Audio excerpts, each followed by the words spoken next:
After that, I came all the way to the court of Fontaine, a city often referred to as the capital of arts and fashion. I had a lot of fun starting out. Sure, I was living in a small cramped room, but I was finally free to make whatever I wanted. I had a far more naive view of fashion back then. As long as something was pretty, it would become popular, right? A simple concept, surely. Of course, as I spent more and more time in the industry, I learned nothing was ever that simple. Least of all, fashion. Oh, you mean Letitia? Yeah, she did mention that dream. I'll be honest with you. That's the first time I ever heard something like that from one of my customers. Who would have thought? Even as I continue to pursue my dream, my work has also become someone else's.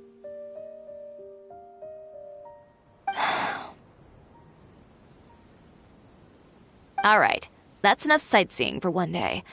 Time to come up with a way out of this mess. Ooh, looks like you've got your game face back! Back? It was never gone to begin with. I did say I wasn't upset, didn't I?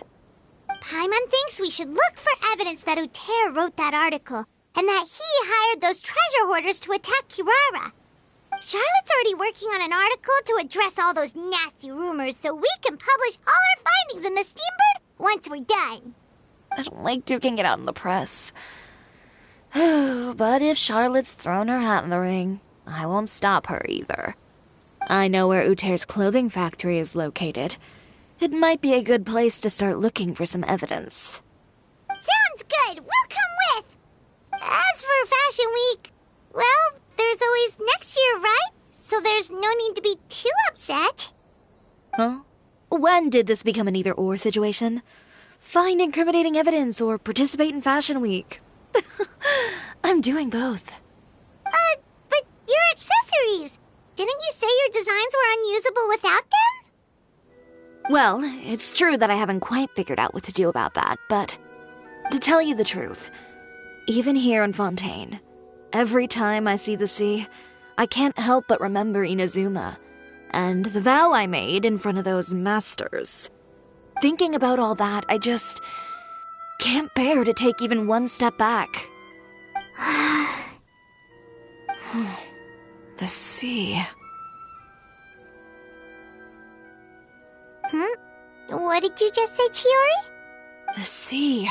Seashells, coral.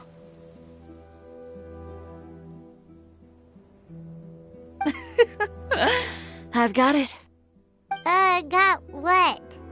Come, let's take a dip, shall we? Chiori! Wait, hold up!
this an answer from this world?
Seems like Bonnie is trying to take us somewhere.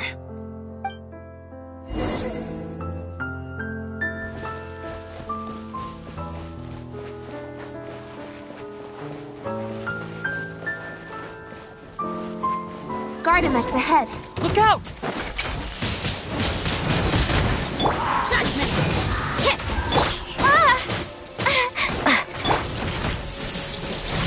You ain't messing around!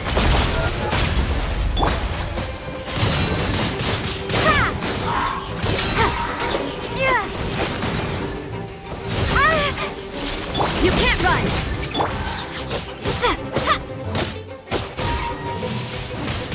Windblade!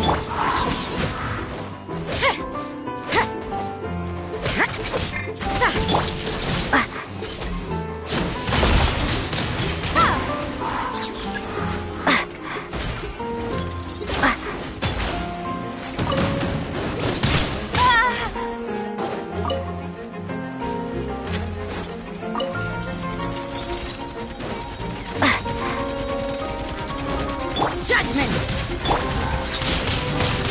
Windblade! You're dead meat!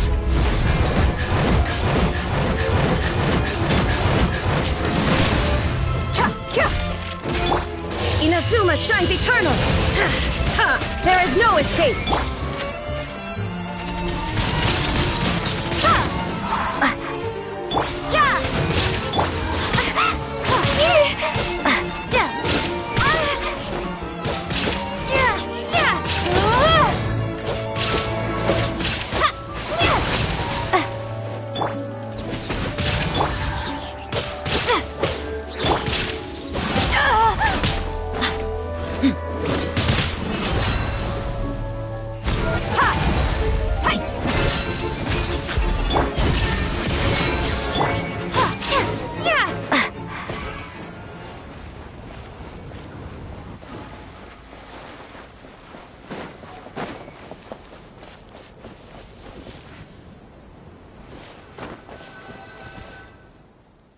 Wow, Lynette, you found this place so easily.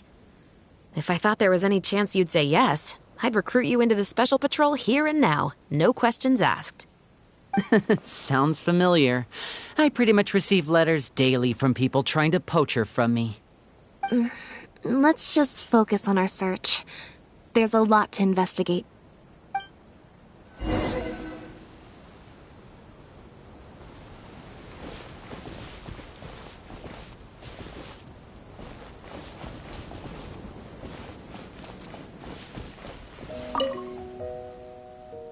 When the Marechaussee Phantom searched Pierre's house, there was no sign of these barrels, right? You're right. That doesn't seem like his way of doing things.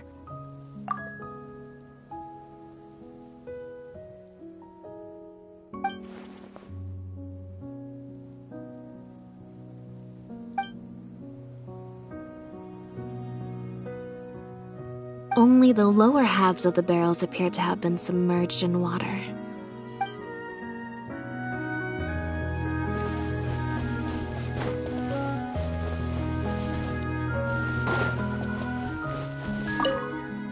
the material these bags are made of, it's quite rare. It's the very same, actually. Romaritime flower fiber. But there's something special about the composition of these bags. I took a closer look, and it appears they're not only waterproof, but also corrosion and leak resistant. Even the strings look specially designed to keep the bags closed nice and tight. I came across some bags made of the same material just now, but they were much smaller and thinner. From the look of them, they seemed far less durable as well. Very similar, actually. Normally, it would be easy for a guard poodle to sniff out the imitation synth, but if it was sealed away in a bag like that, it might be possible to elude detection for some time. But what could these big bags be for then?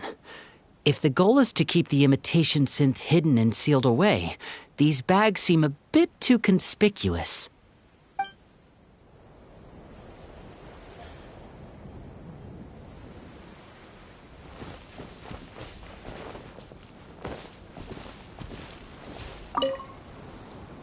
Aha! Just as we thought. This is where the imitation synth was being made.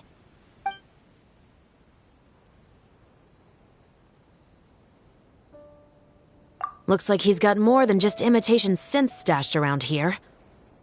In addition to the raw materials needed to synthesize the substance itself, there's a large quantity of cleaning agents and a few drugs I haven't been able to identify.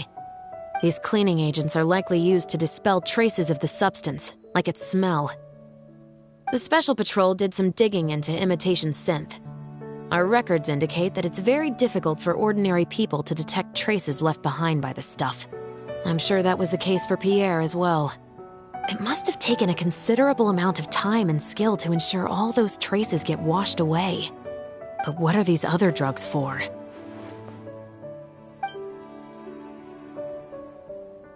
Based on the various ingredients we've found, this appears to be where Pierre was cooking up his imitation synth.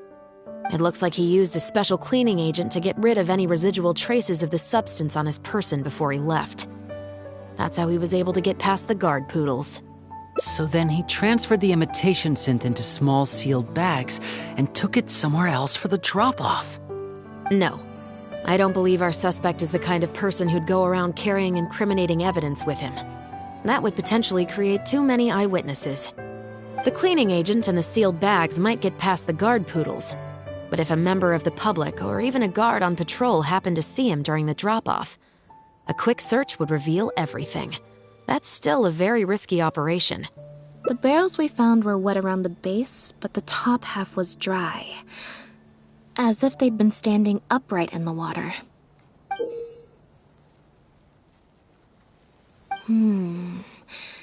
If you put a barrel in the water, it will normally float on its side. Unless it's heavily loaded, in which case it'll sink.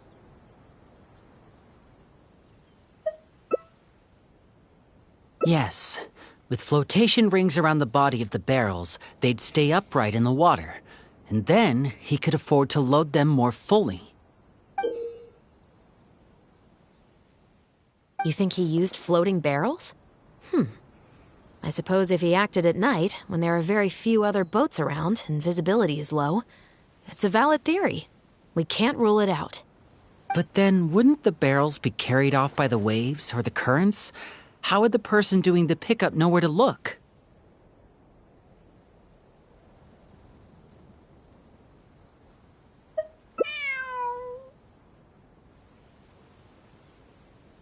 Traveler, can you come take a dip in the sea with me? I have a feeling that somewhere down there, we might find some rope. If a rope can be used to keep a pet from running away, then why not a barrel?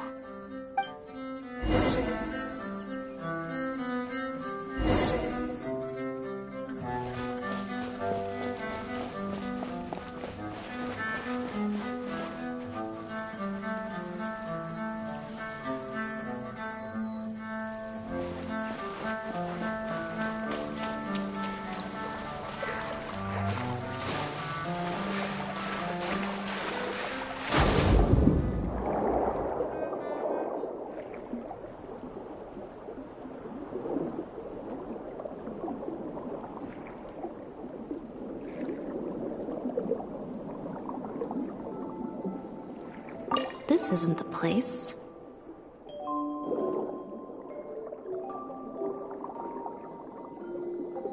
The wreckage of a small boat?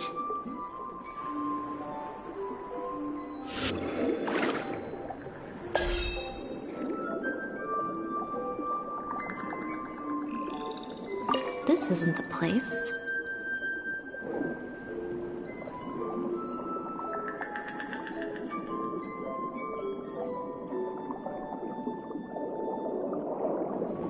Shiori, why did you just jump into the sea all of a sudden?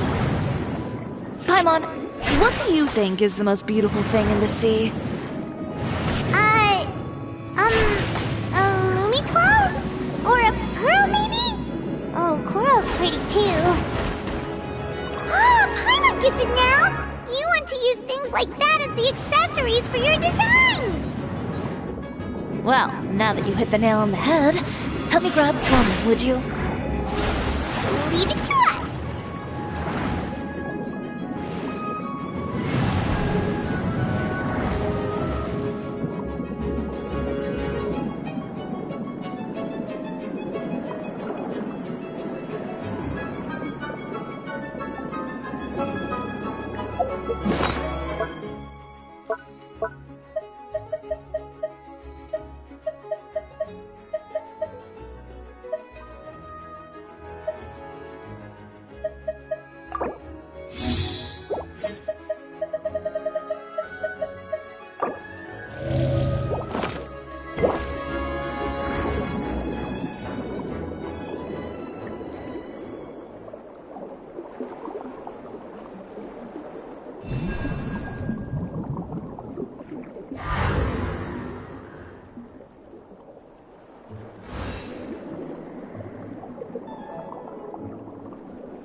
Time to go up and report.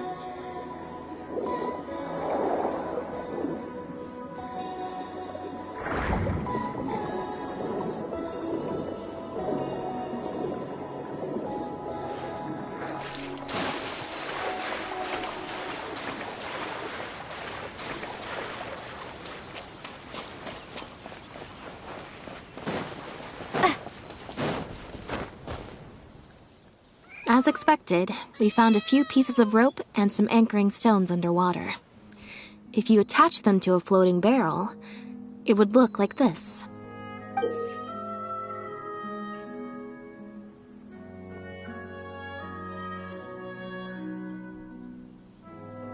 With this anchoring system, it would be possible to use floating barrels for the drop-off. You would just need to drop them in the water at the agreed-upon location. We also came across the wreckage of a small boat. It must have been left out on the water and capsized due to the force of the wind and waves. Its small size, however, would have made it perfect for staying undetected. Let's talk this through. Based on the evidence we've collected, it seems like Pierre would row a small boat out to the agreed-upon transfer point, drop off the barrels, leave, and then row back and retrieve them after the transfer was complete. It could be that he was trying to avoid meeting up with his associate face-to-face. As one of the sole survivors of the Lefebvre family, maybe he was just used to that sort of elusive lifestyle. It seems like Pierre deliberately chose the floating barrel method so that the goods could be dropped off and picked up at separate times. That way, the two parties wouldn't have to meet each other. Well, if that's the case, they must not have a very close working relationship. Let's not jump to any conclusions just yet. Assumptions can be detrimental to solving a case. It's possible they were just trying to keep a low profile. Two boats sailing to the same location at once could be too conspicuous. The most important thing is that we can now confirm Pierre wasn't acting alone. The floating barrel drop-off system is proof enough of that. Let's say for now that he was only in charge of producing the imitation synth. That would mean there has to be at least one other person involved in the operation, likely in charge of transporting the goods across the border. Since we've determined that the goods were transported by boat, maybe we can track down some travel logs or something. We can certainly check the various ports for that information. It's possible, however, that Pierre's associate also used a small boat for the transport, and docked along the shore rather than at a large port. If that's the case, it's unlikely there would be any record left behind. Absolutely. Before Pierre disappeared, we made sure to investigate all sorts of outward-bound vessels. We also had port authorities keep a lookout for anything suspicious. Unfortunately, we were never able to find out how they managed to get the imitation synth across the border. You're right. Whatever vessel was used for the pickup, the person responsible for smuggling the substance out of Fontaine would have had to use a larger vessel for the actual transport. That's the only way they would be able to smuggle on a large enough scale to make a profit. They must have found a way to disguise the imitation synth to clear port inspections.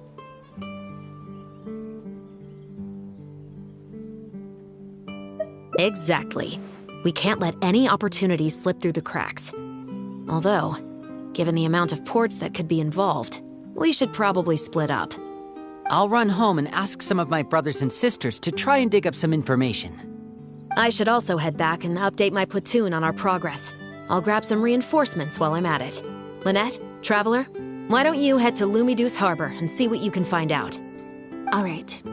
Come on, Bonnie. You too.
Oh, Lynette, Traveler.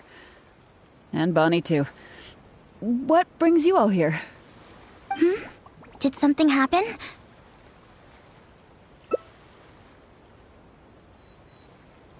Oh. I see. Thank you for everything you're doing for the people of Fontaine. I'm in charge of guarding the port. You mentioned you were after some travel logs, right? I can go fetch those for you. Looks like I've got another hard day of work ahead of me.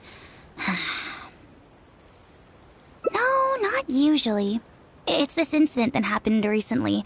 Before that, everything was normal. All we had to do was confiscate anything suspicious and we could call it a day. Pretty simple stuff.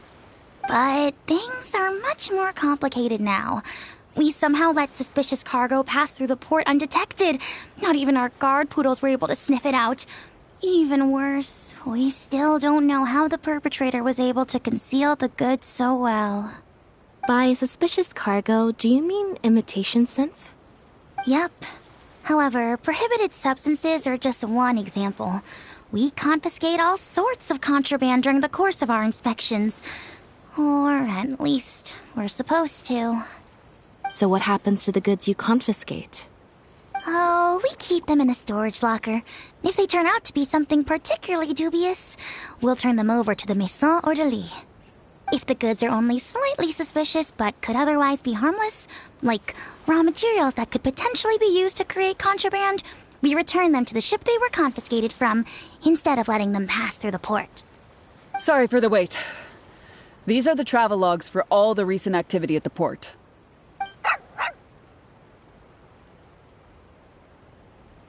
Oh, you brought Gerard with you. Actually, he followed me here himself. It's like he smells something on me.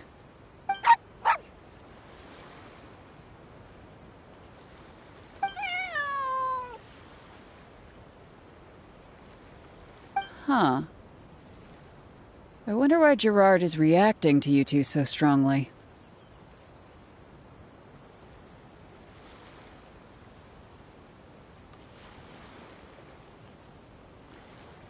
Huh? We were so careful not to touch it, but we still ended up with traces on us. If it leaves a residue so easily, I just don't understand how the culprit was able to disguise the goods at all. Why don't you have a look at the travel logs first? All ships coming in and out of the port are recorded here, except for the ones the port authorities ride to and from work.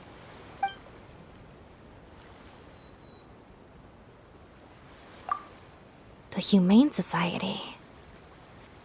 Their name is all over the exit logs.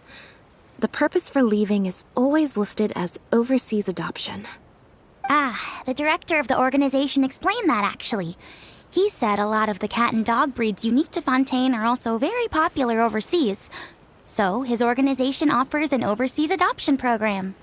Bernard, the director of the Humane Society, was the man who came looking for Bonnie earlier.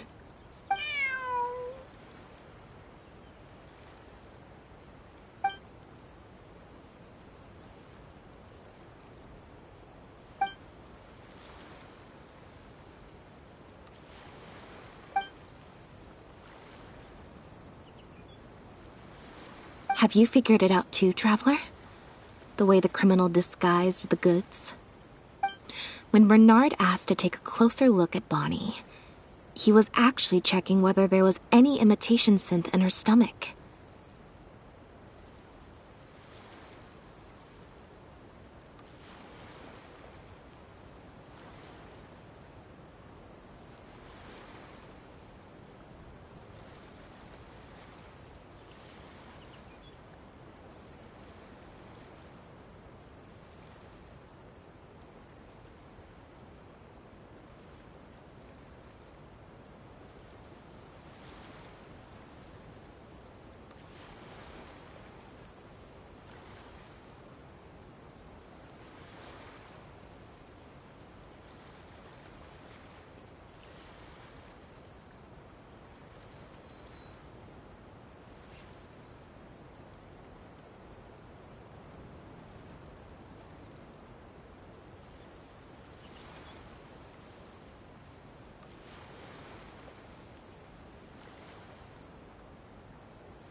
Wait, what?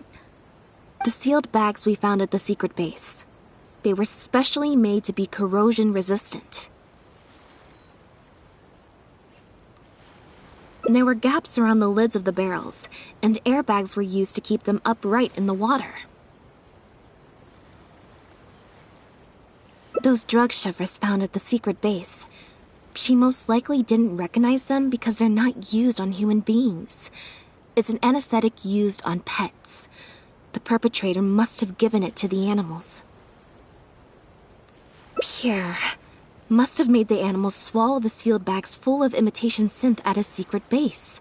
Then he stuffed them into floating barrels and left the rest to Bernard. The sealed bags combined with an animal's body odor would certainly be enough to mask the scent of imitation synth. During our inspections, we would have never thought to inspect the bellies of those animals for anything suspicious. Even if we tried to feel around for something, I'm sure it would be difficult to detect. Exactly. I bet Bernard even transported animals with synth in their stomach alongside ones without. That way, it would be even harder to say with certainty that something was amiss. She's probably in the clear. Otherwise, Bernard would have never left without her. I'm guessing he didn't know whether Pierre had already hidden the next batch of imitation synth before he fled. Just imagine. He sees the notice we put in the Steambird, and it turns out that one of the very cats he gave to Pierre for the smuggling operation is out in the open, roaming the streets of Fontaine. If Pierre had already hidden the next batch of imitation synth, then Bonnie would practically be living proof of their crimes. He would have had no choice but to go after her. So, that's why he came to find you and insisted on taking a closer look at the cat.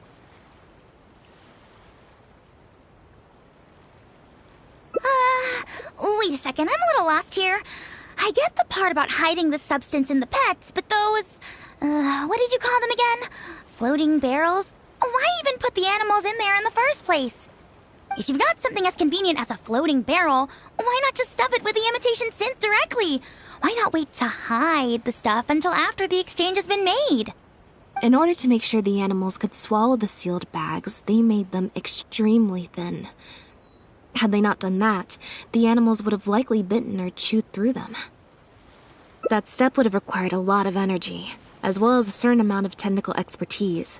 So it was better left to the more experienced Pierre. We've already proven how easy it is to pick up trace amounts of imitation synth, so I'm sure Bernard was taking all the precautions he could to avoid the same fate.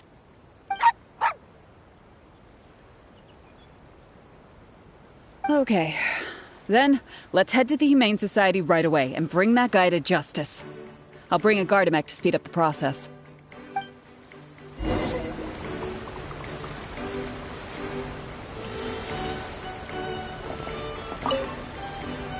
Sorry, but I can't go with you. Surely you'll be able to handle him, between Elodie's Gardamek and all three of you?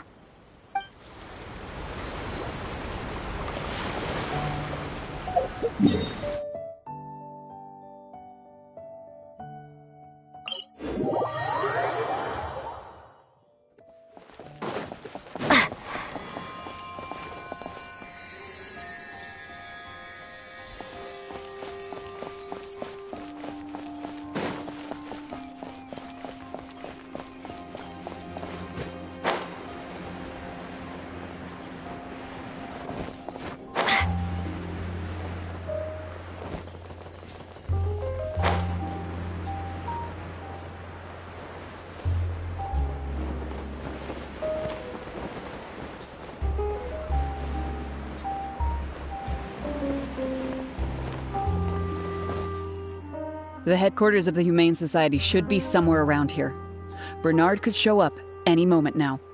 Ah, you're the people from earlier. Wait, you're from the guards?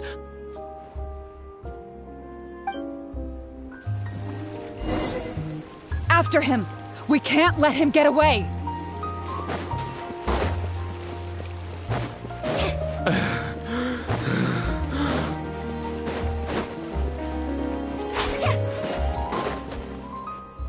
Give it up, Bernard.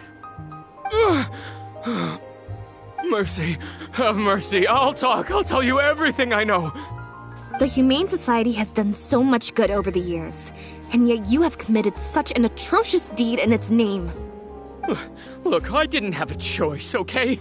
My father cared about those blasted animals so much, he didn't bother to take care of his human wife and son at all. While those animals were showered with love, I lived worse than a dog. No one asked. Tell me, how did you first get to know Pierre? Well, after I took over the Humane Society, it gradually became harder and harder to maintain its operations. Until one day, someone suddenly passed me a letter. It said that I could stand to get a large sum of money as long as I helped them to transport some animals abroad. It was only after a few such transports that I finally understood what I was really transporting. But then, Pierre wrote to me, saying that we were already partners in crime and that I better keep cooperating with him if I didn't want to be reported to the guards.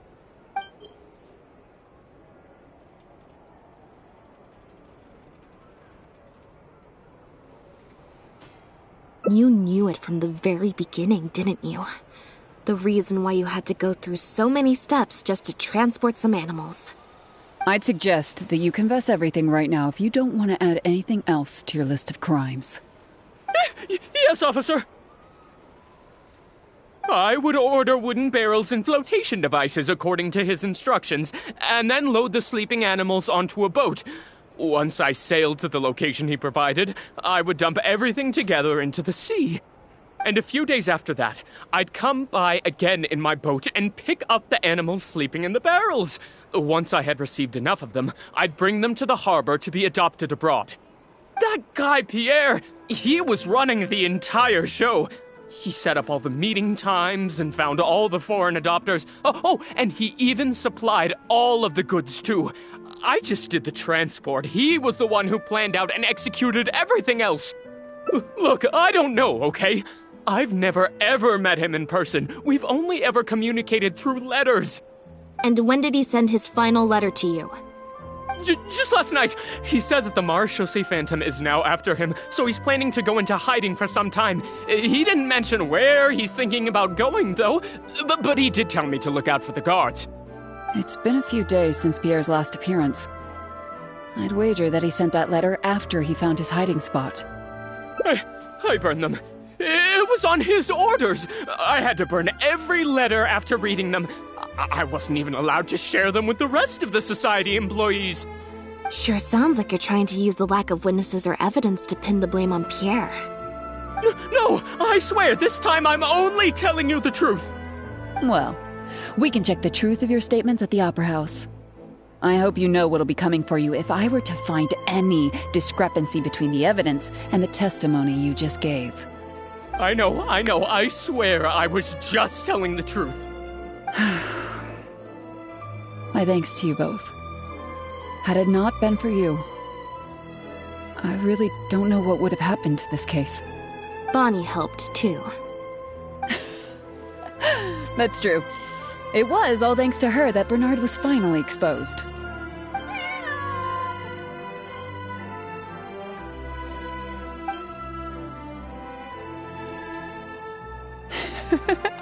And it looks like she's grown quite fond of you two as well.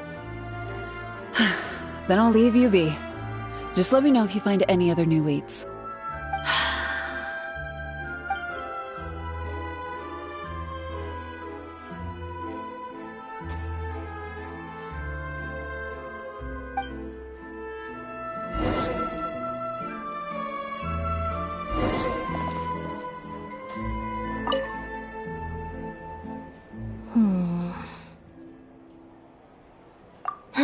It was that obvious, huh? Well, even though it didn't feel like Bernard was lying, after talking to him, I'm getting an even stronger sense that something's not quite right. We investigated so quickly that perhaps we've missed a thing or two along the way. Let me activate deduction mode and consider things again from the top to see if we can find anything new. Is there still anything unresolved or strange that we should try to consider?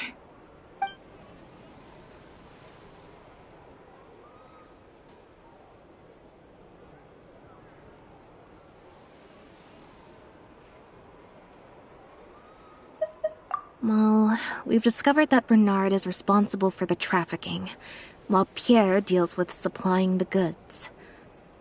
Is there something else in this scheme that we're missing?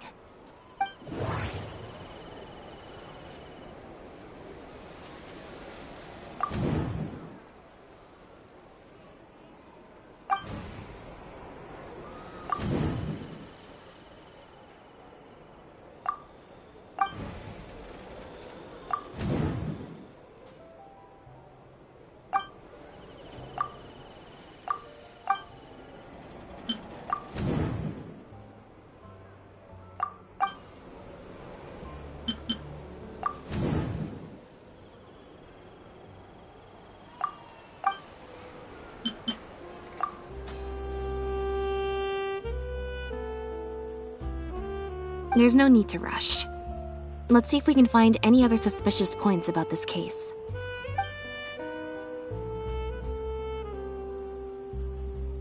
The Marechaussee Phantom found Bonnie and the Lefebvre pendant at Pierre's residence.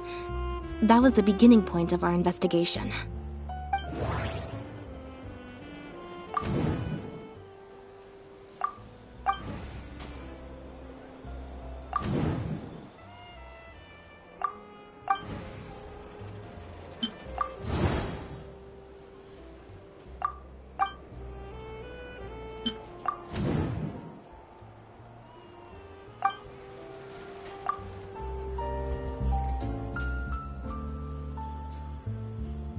There's no need to rush. Let's see if we can find any other suspicious points about this case. Bernard claims to have received a letter last night from Pierre. In the letter, Pierre stated that he had gone into hiding. Is there something wrong with the letter?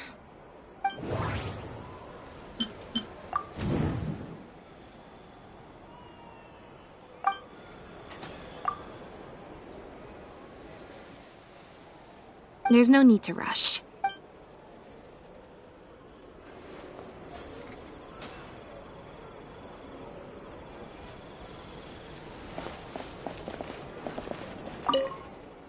Now behave, and follow me to the interrogation room. Ow! That hurt. Ow!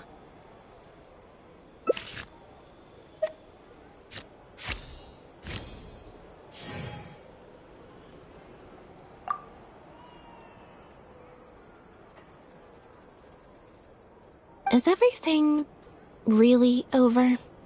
I still feel like the relationship between Pierre and Bernard is not as simple as it appears.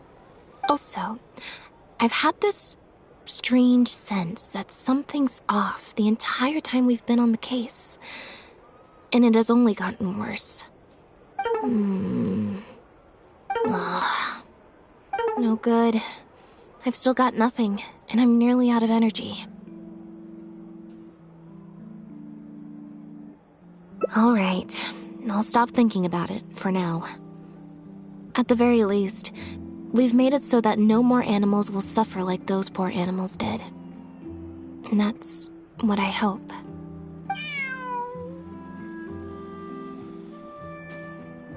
Let's go to the Humane Society and see if there are any animals left that might still need our help, before my energy for today completely runs out.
I didn't like that.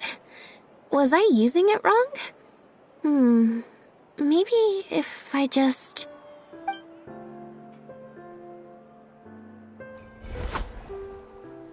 Clearly, there's some design flaws to iron out. Let's see... 4. Well, if you want to get the right answer... So, to put it another way... Or... Thank you. This one is final, I promise. Here, take the fatometer. If it's 5 or above, that means fate successfully changed. Anything lower than 5 is a fail. Also, if you have your own thoughts about what I should do, feel free to share it. Now that I've got a good problem solver here to help, I don't need to run every little thing by fate. Alright. Then let's see where fate will lead me.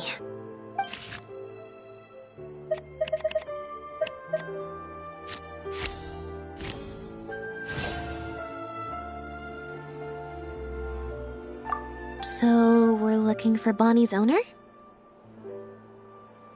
There's 20 cards in total, numbered 1 to 20.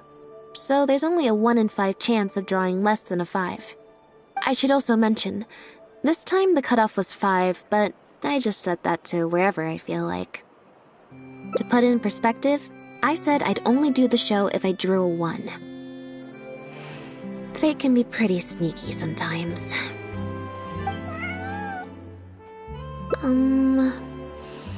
I think I'll go to the Steambird and see about putting an ad in the paper. You wanna come along? I think Bonnie wants...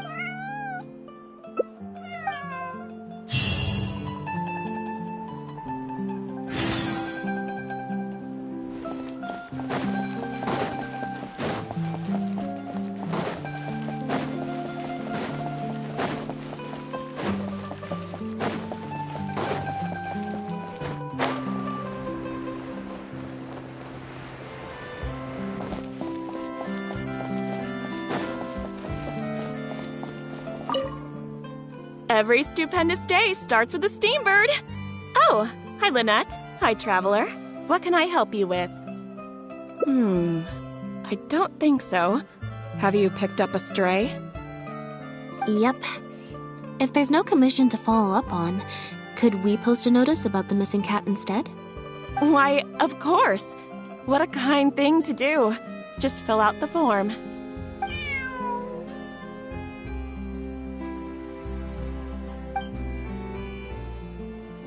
Well, we've registered you as missing. You can stay at my place until your owner finds you.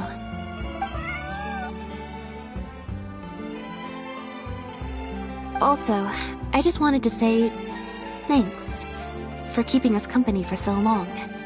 Well, I should probably head back to the drinks reception. Hopefully most of the people have left by now. If you've got some time, you should stop by my place tomorrow to see Bonnie. There's a nice cup of tea in it for you. Alright, see you then.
enough, right? Paimon picked all the prettiest ones in this area. Chiori, will these do? Everything looks great. I've also collected a pretty big batch, so we should have enough. Great! So are we gonna head back now and make some new designs? Yes, but don't forget, we've got more than just the designs to worry about when we get back.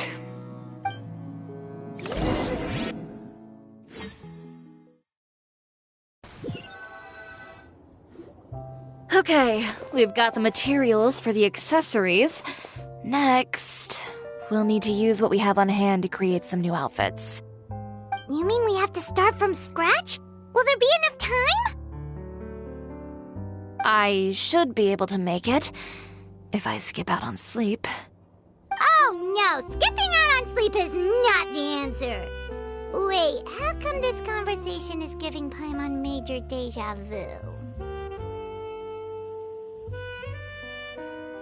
Ganyu? Who's that? A friend of ours who does way too much overtime. Well, anyway, sleep is important. You're not gonna convince Paimon otherwise. Well, I can't argue with you there. One thing's for sure, though. I'm going to do whatever it takes to make it work. All this grit and determination. It reminds me of the first fashion week I ever participated in. What else can we help with? Let me see. I suppose all there's left to do is tear up all the outfits currently on display. You got it! Wait, what did you just say? You heard me. Tear them all up. When I went to that first fashion week, I had no savings to speak of. Just a few dozen yards of fabric and a dream. I had to make something work, so I tore up all the clothes that I brought with me from Inazuma, and I used the scraps to make my entries for the show.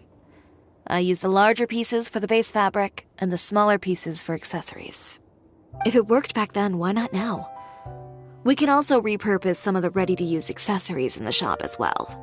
But you worked so hard on all these outfits! I know. That's why I refuse to let it all go to waste.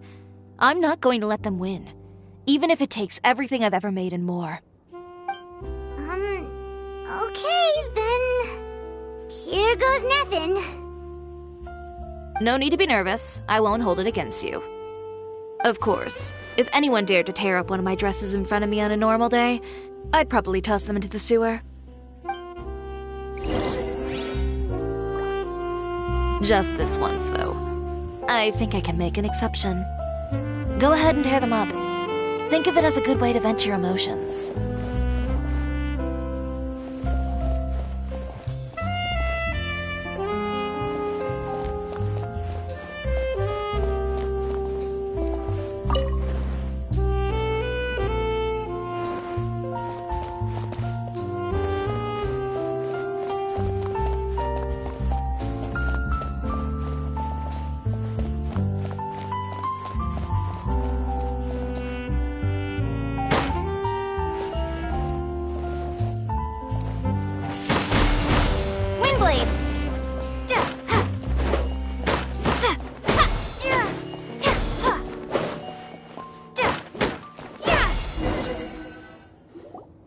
Good job. That should do it. Chiori, are you alright? Sorry for taking so long. I got caught up and... Whoa. What happened to your shop? Who did this? Those monsters. Slandering you in the papers wasn't enough for them, was it? They even sent people to wreck your shop. Give me their names. Since they're all too eager to tear up other people's clothes, I think it's about time the Spina di Rosula return the favor. Maybe you should calm down a bit first, 'cause you see,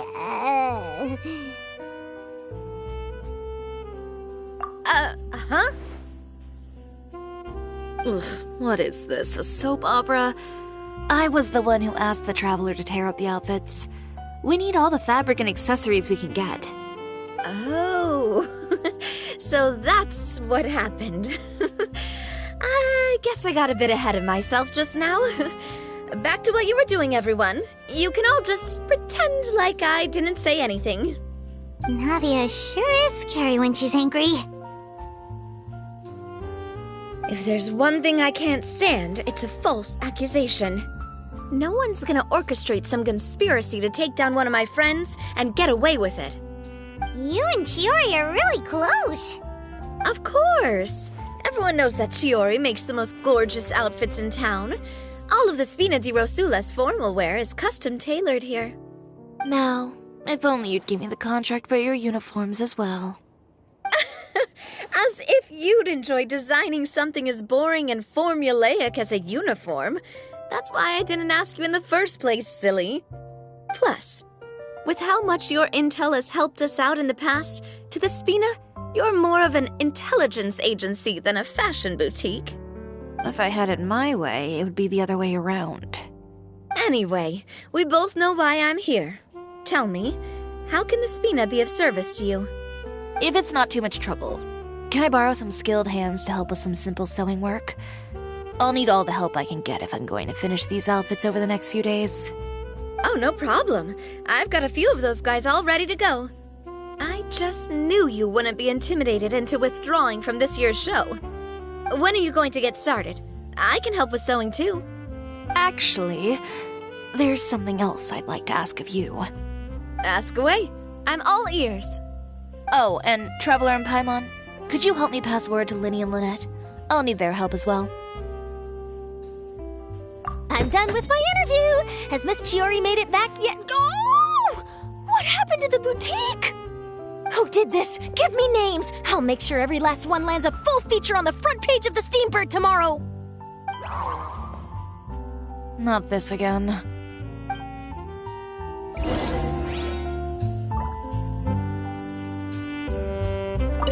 What should we do about these clothes everywhere? Need any help? Sort them by the type of fabric first, and then by color.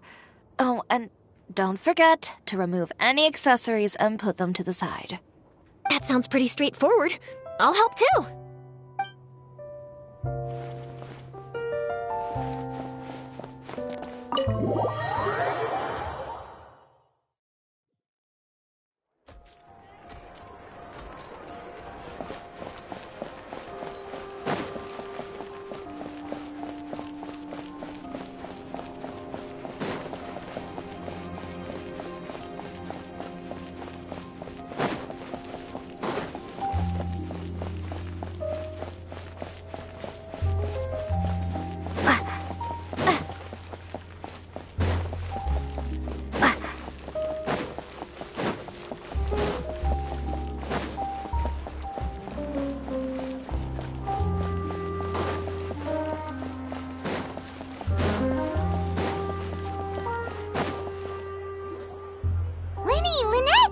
You're both here!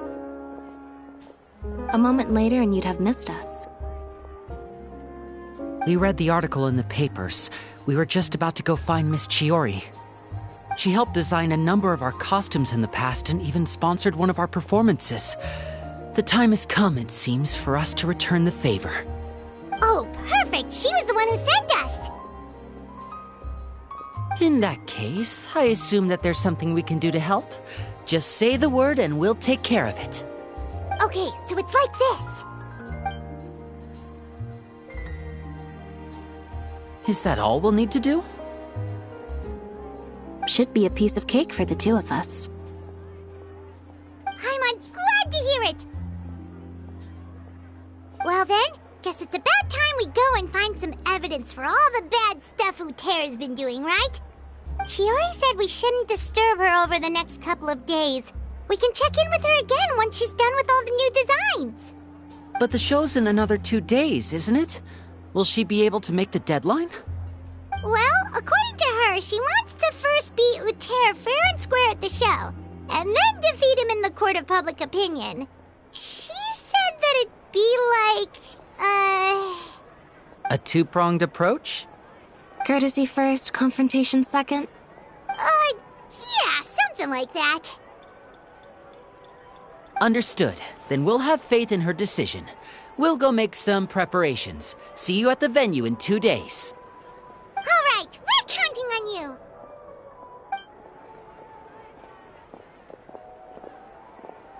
Okay, Then let's also do as Shiori said and meet up with her at Uter's factory in 2 days. We'll gather the evidence then. Oh, Paimon sure hopes she won't have a hard time making all those new outfits for the show.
Illusion shattered!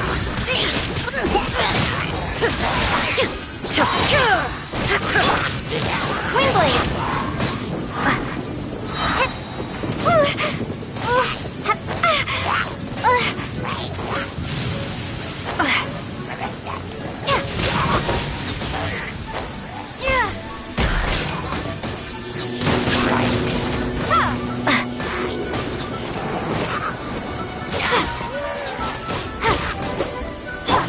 You can't run!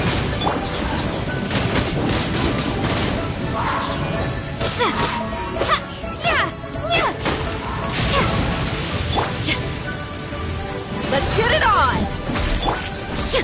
Shine down!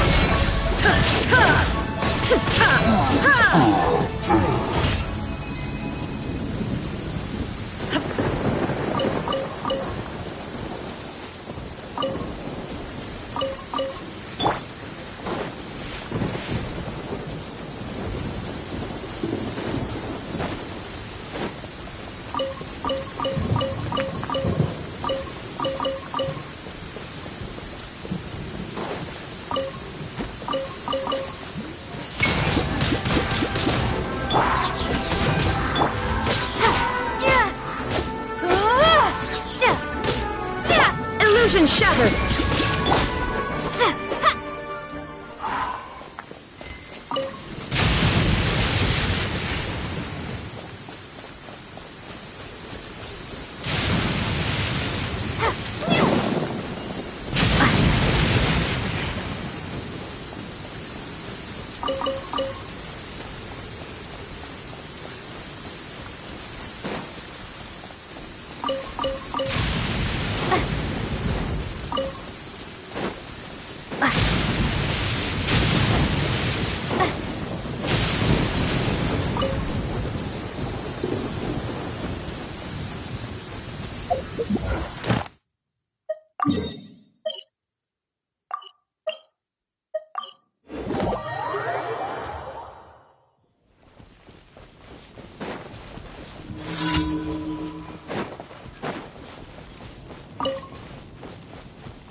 Shine down!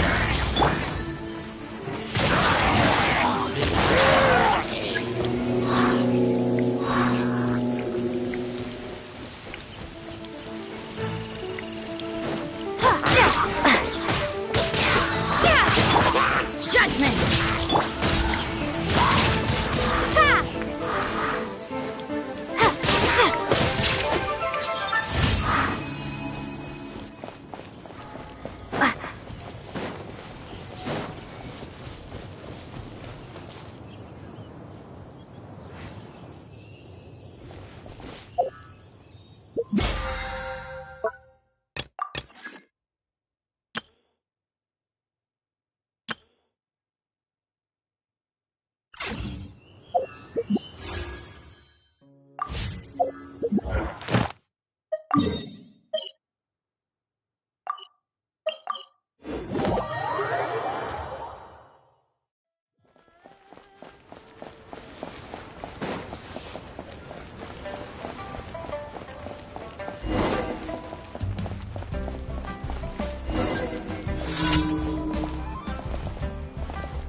That's not being honest, that's just plain stupid.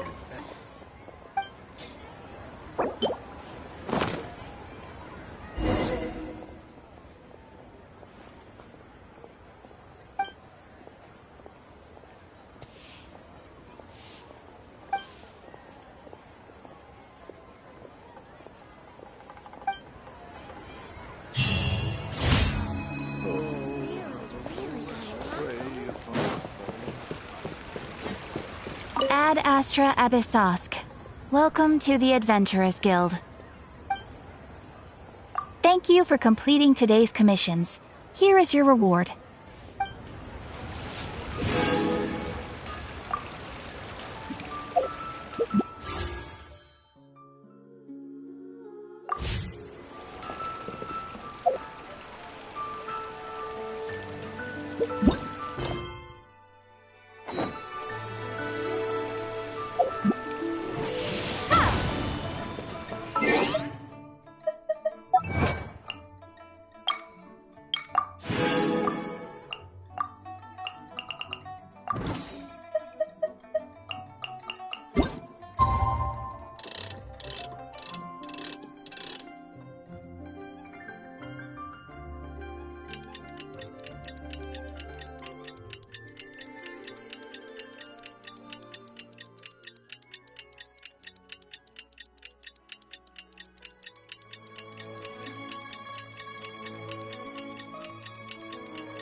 You're here.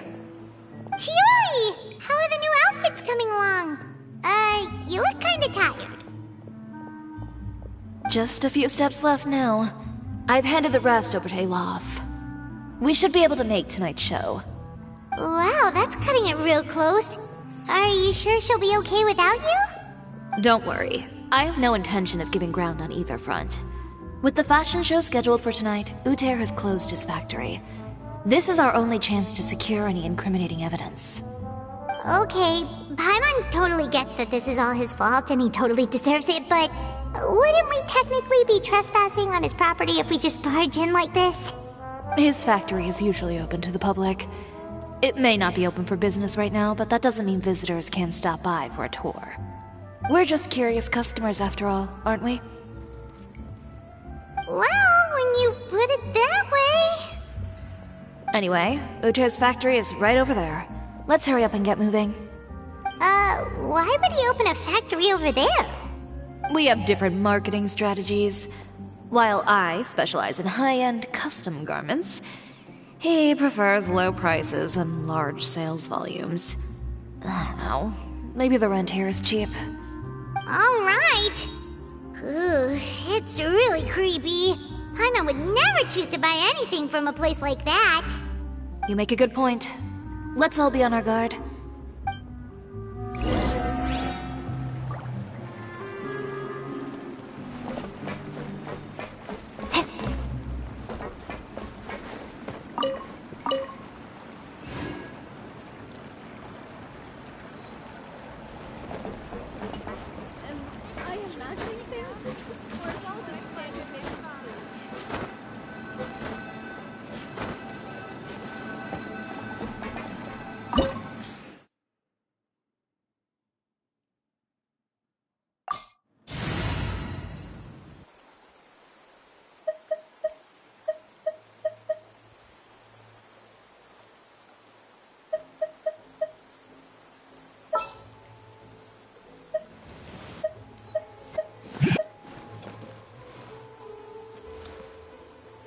I will protect you.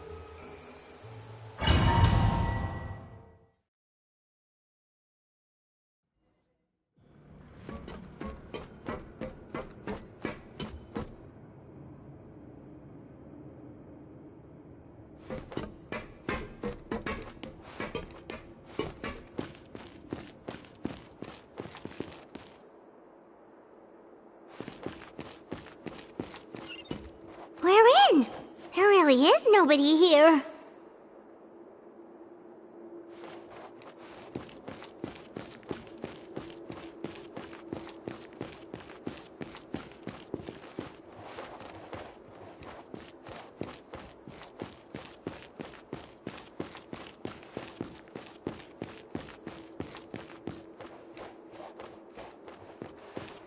Welcome, dear visitors.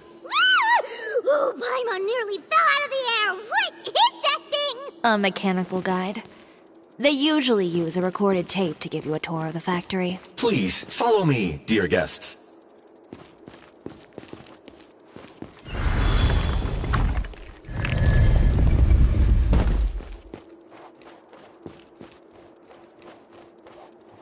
First stop on our tour is a look at the gradual evolution of our clothing brand.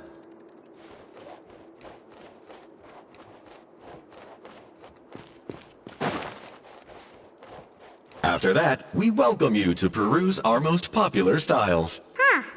Uter seems to be doing pretty well for himself, doesn't he? Why would he feel the need to bother you when he could just focus on improving his own brand? This is the studio where our designs are made. Please, take a look around at your leisure. Yep, this seems like Uter's workspace, all right. Let's see what we can find.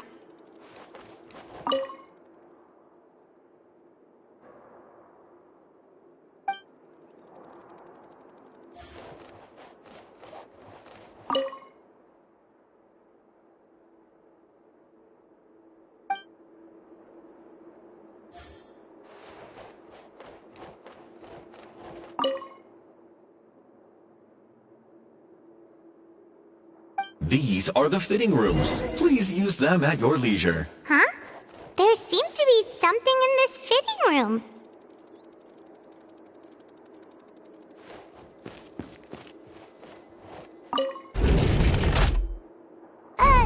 Why did the door just close? Hold on tight, Paimon. Why is it moving?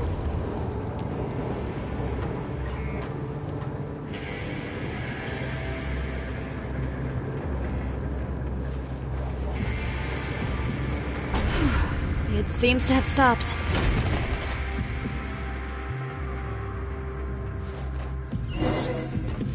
Where did this thing take us? It seems like we're someplace deeper inside the factory.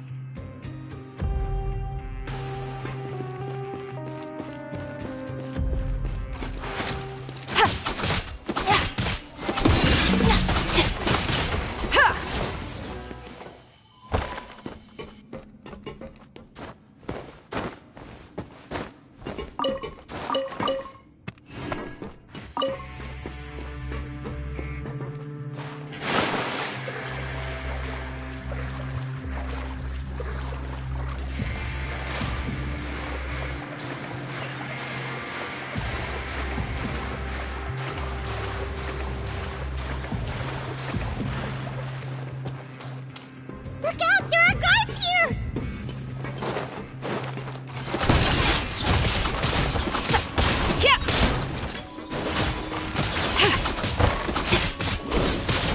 Tacky.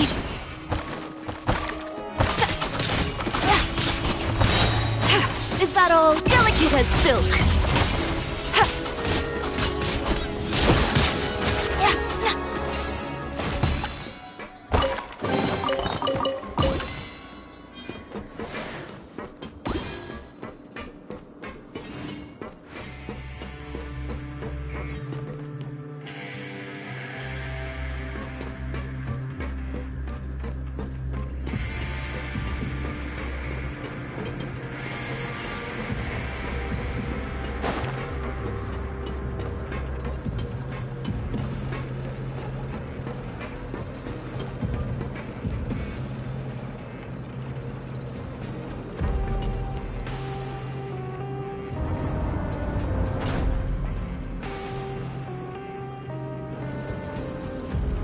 This place is filthy!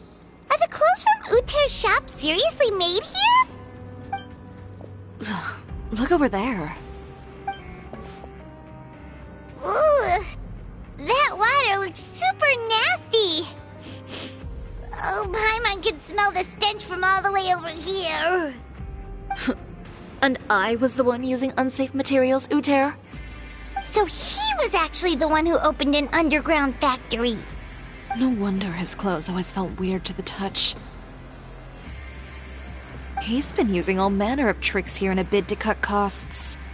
Should the clothes made here even be worn? Never mind issues with shrinking and fading. These materials can give you skin problems if you wear them too often. That's terrifying! Let's take some photos right away as evidence.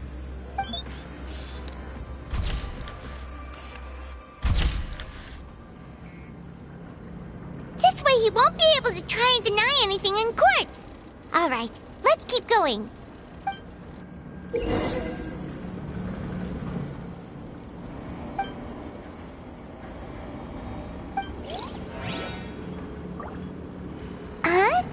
Doesn't look like there's a path here. Follow me. Let's go up.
Like some kind of warehouse. Ugh, and it stinks too. Huh? What's going on? Our way in's been blocked.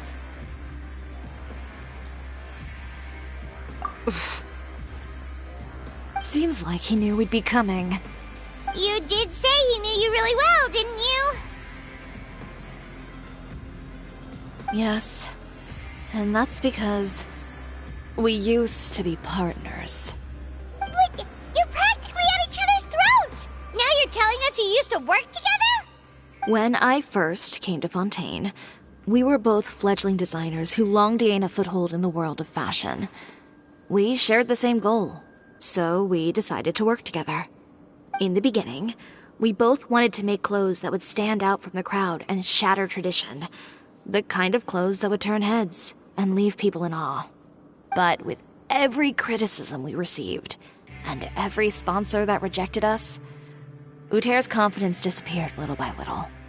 Finally, right before Fashion Week, he came to the conclusion that we wouldn't be able to make the designs we always dreamed of, and we parted ways. For my part, I gambled it all, and devoted everything I had to that 1 week.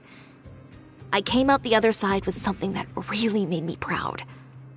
I was nervous to present it, of course, but I knew it was my chance to show the industry what I was made of.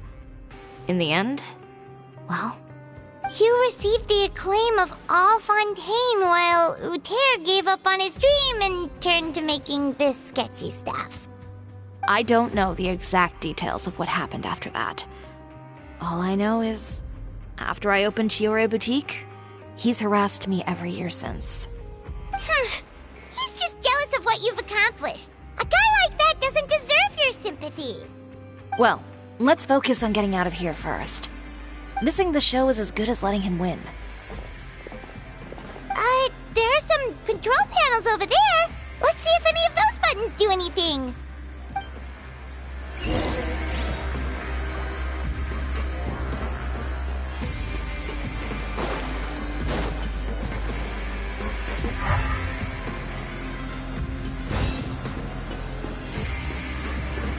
Oh, that doesn't seem to have done anything.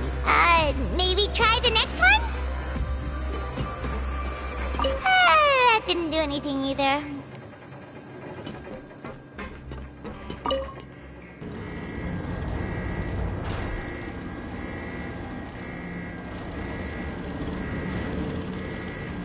Warning. Warning. Unauthorized intruders entering expulsion mode.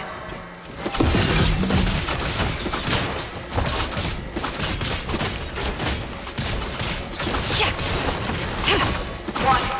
Warning. Unauthorized intruders entering expulsion mode.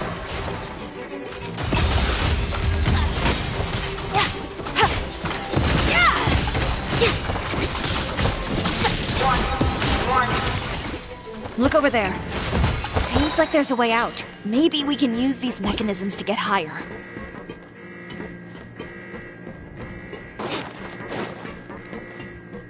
Warning. Warning.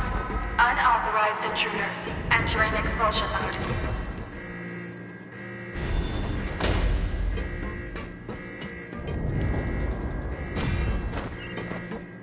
Warning. Warning. Unauthorized intruders entering expulsion mode.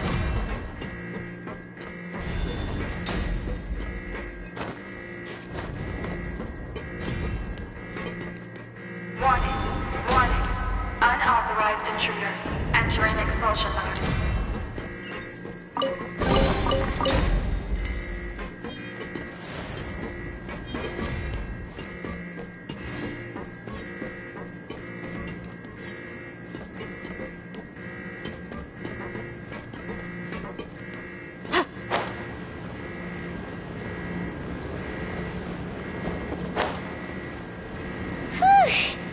We finally made it out. Why does it feel like the movement patterns of those mechs have changed? Warning. Warning. Unauthorized intruders initiating shutdown procedure.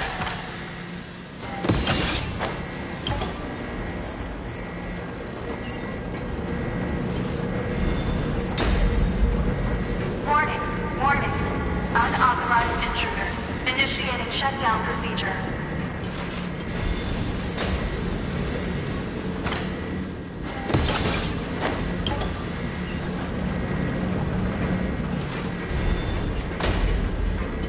Warning. Warning. Unauthorized intruders initiating shutdown procedure.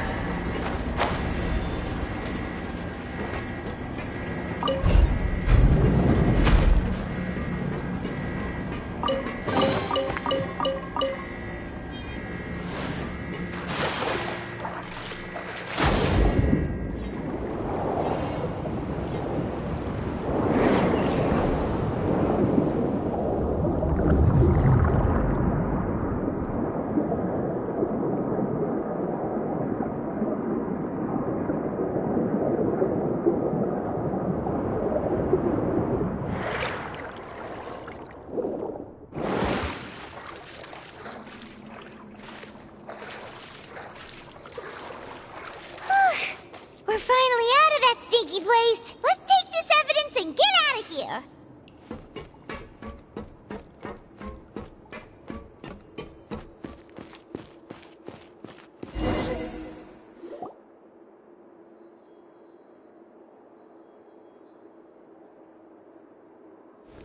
Finally, the entrance! At last!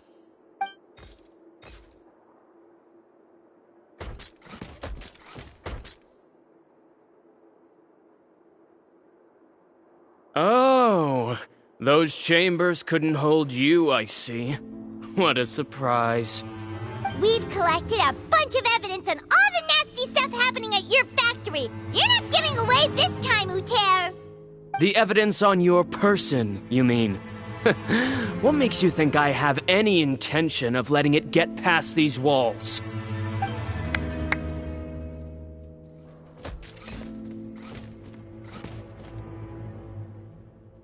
More mechanical guards? Really? Ever thought about using these funds for a legitimate purpose? Oh, but this is a legitimate purpose. What? Destroying Chiorya Boutique? Or continuing to make your rotten rags? Proving that fashion is merely a laughable farce. A carnival of ignorance! You know what your problem is, Uter? You've become so obsessed with the concept of fashion itself that you let it paralyze you. Stop trying to cater to it. Focus on your own work, and you get to decide what fashion means. Spare me the lecture, why don't you? Sooner or later, you'll cater to all the voices too, you know.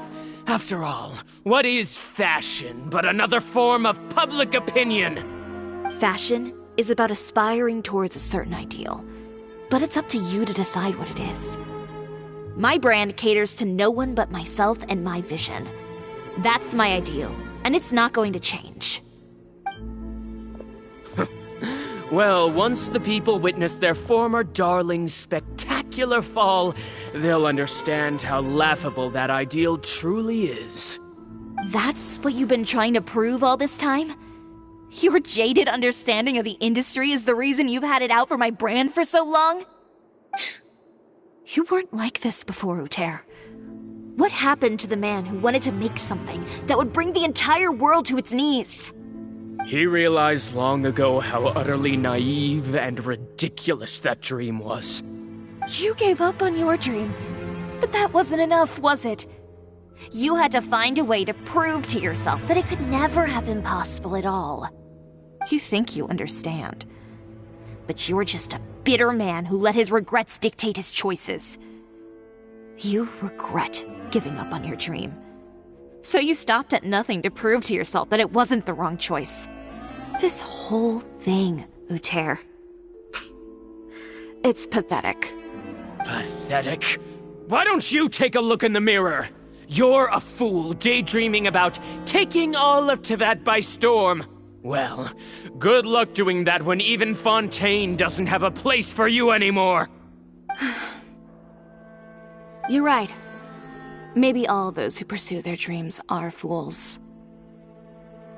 But more pitiful still are cowards who are too afraid to even attempt what the fool is brave enough to try.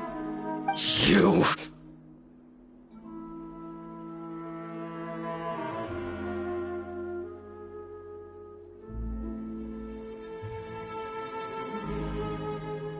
Yeah, just leave this guy to us! No, you go instead. But he has a gun! It'll be fine. Just go to the venue and tell everyone to proceed with the plan.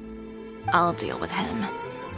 Some lessons are best delivered in person. Catch up with us soon! Trying to leave, are we?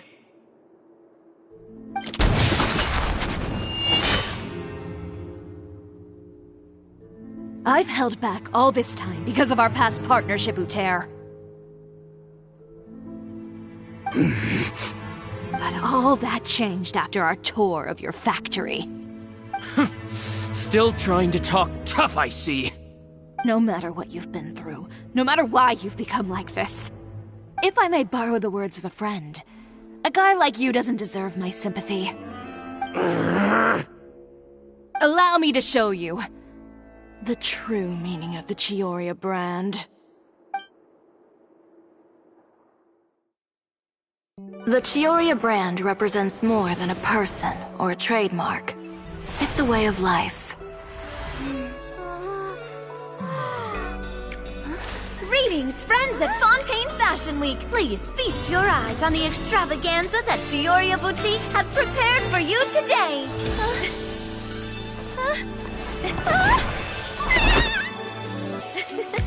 Brilliant, dazzling, and wholly unique. And most importantly, an enduring, never-say-die spirit. That's the true meaning of the Chioria brand. And now, let's welcome the thundering seamstress, Miss Chiori herself! Did Chiori not...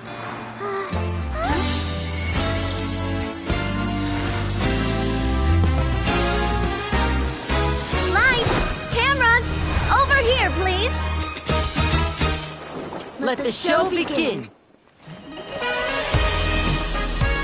The world may change, fashion along with it, but Chioria will remain the same.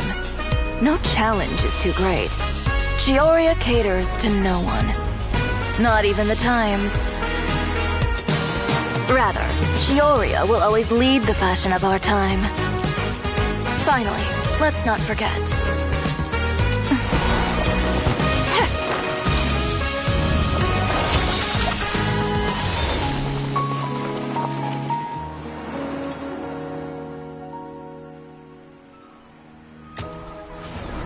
Only those who do not give up on their dreams are worthy of this brand. Well then, I suppose all that's left to say is, Happy Fashion Week, fellow dreamers.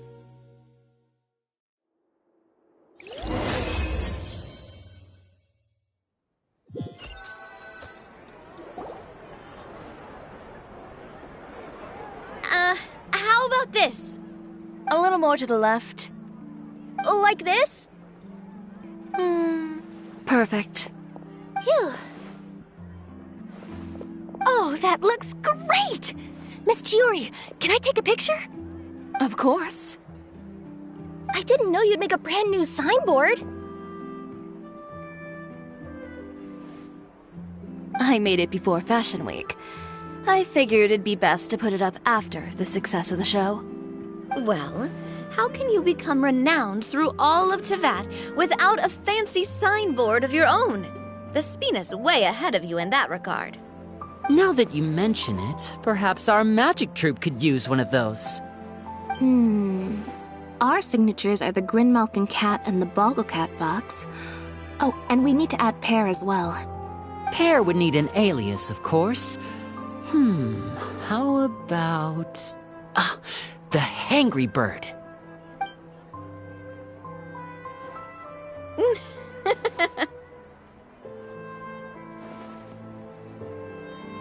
So, does that mean your signboard is going to be 2 cats and a penguin stuffed into a single hat? Ooh, that sounds super snuggly and warm. And a bit cramped. Miss Chiori, I'm done taking pictures. You can expect the article in tomorrow's Steambird, along with the evidence the Traveler gathered. Thank you, Charlotte. It's my pleasure. Bringing the truth to light is a journalist's duty. Going forward, feel free to custom order any accessories you need for Monsieur Verite. It's on the house. Huh? You really mean it? Of course. The same goes for you too, Linny and Lynette. If you have need of any costumes in the future, just drop me a note. What about something other than a costume?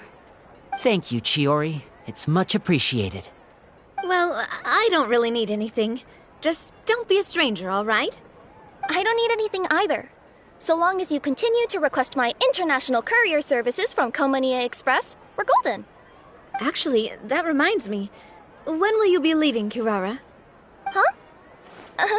About that. The Spina di Rosula has prepared a special vehicle for you, so you can just get in and we'll push it all the way out of Fontaine. What?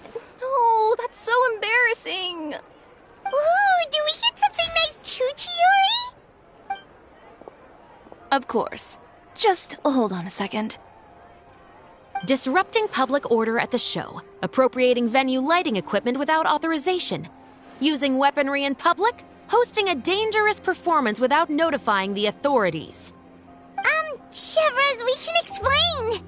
If you come across anyone who matches those descriptions, please report them to the Special Patrol at your earliest convenience. Enjoyed that, didn't you? Ugh, you nearly scared me half to death. Says the one who pulled that stunt earlier. How about you do me a favor and tell me in advance next time you're planning something like that? And if I had, would you have approved? No, but it would have at least spared me a whole lot of anxiety. Well, I would say I more than made it up to you, have I not? A whole underground workshop in the Fleuve Cendra, and the man responsible all tied up and handed to you on a silver platter. Sounds pretty thoughtful if you ask me. All right, I won't argue with you. You can have this one. Well, friends, I would say we've earned ourselves a nice meal for our efforts. Let's go. Spina's treat. I'll have to take a rain check. I've still got a lot of paperwork to take care of, so you all go have fun. Oh, by the way, Chiori, I ran into Vanger on the way here. He had a message for you. I don't need to hear it. I'm sure the old fool used pretty much every apology in the book. I'll just visit him some other day and give him a hard time about everything. You know him well. Thanks again, Chevras. My pleasure. Oh, and one last thing. That was really quite an amazing show. You don't say. All right. Follow me if you want in on the celebration feast. Come on, we're leaving. Traveler, Paimon, could you go wait for me at that place with the view? I'll let Navia know that we'll be a little late. There's something I'd like to give you. A place with a view? Oh, Paimon knows where you mean. Sure, no problem. Perfect. I'll be right there.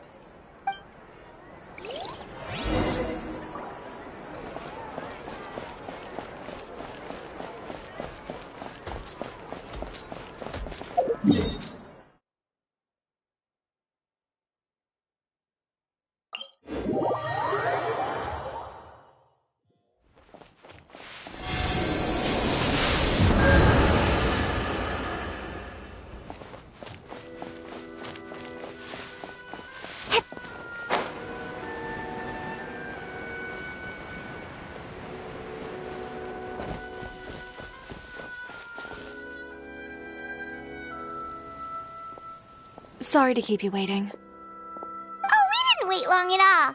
But what did you want to give us that you couldn't share right in front of everyone else? Here, take this.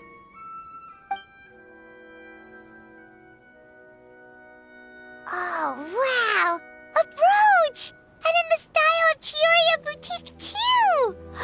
Wait, Paimon gets one as well? I've only made 2 for now. After much consideration, I decided to give them to you two. You've been a great help. Even when things were looking bleak, you stayed by my side. There were even times when I felt like I had to fight back and win, even if it was just to honor the trust that you had in me. Well, we may have helped a little, but Paimon would say you deserve most of the credit. This result, it was all you, Chiori. I know for certain that was not the case. I've chased my dream for so long that I've come to understand something. Apart from conviction and persistence, the thing that matters most is having friends who believe in you even when you don't believe in yourself. A single person can only do so much. Without all your help, Chioria Boutique could have easily fallen to ruin. Well, Paimon doesn't think it would have ever gotten to that point. Not if you had anything to say about it. But, about the stuff you said at the show, you aren't worried it'll rub some people the wrong way? Perhaps my words were a little pretentious, but they do reflect how I truly feel. I won't bow or scrape before any force in this world, much less any individual. I'm confident in the quality of my work. Create something beautiful, and there will always be people who appreciate it. Well, guess there's nothing to worry about then. Should we go back and join them at the victory feast? Oh, yes, of course. But before that, I'd like to admire the view for just a little while longer. You know, of all the nights I've spent in Fontaine, I'd say this is the loveliest by far.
I believe this cat belongs to me. I already told you, this isn't your cat. Just take a breather, you two.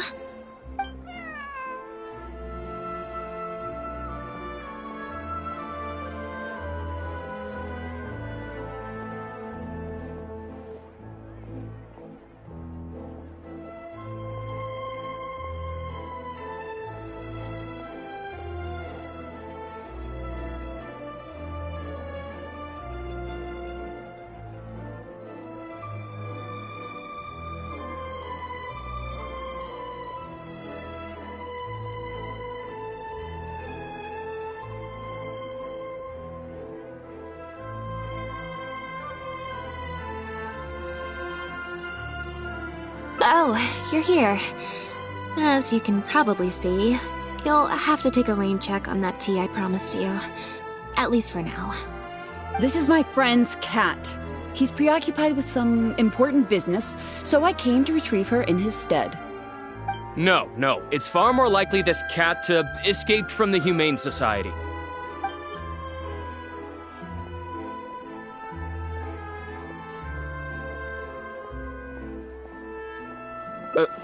Bonnie? That's the name I've given her in the meantime.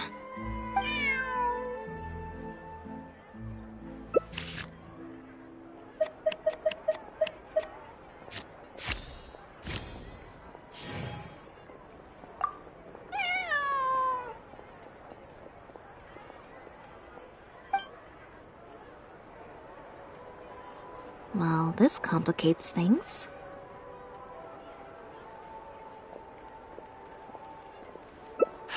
I told you before. This is my friend's cat. It's normal for her not to trust me. Listen, I'm the director of the Humane Society, okay? She just looked somewhat... If she turns out to be one of our... we're an organization... The Humane... Yes. If it turns out... It belongs to my friend. Go on, Bob.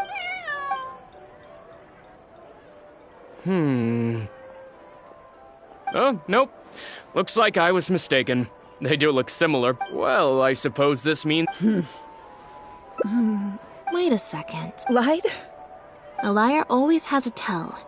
The look in... What are you talking... Normally, if you're a bad guy... Intuition. You're right. A couple of days ago, I just so happened to stumble upon your notice in the Steambird.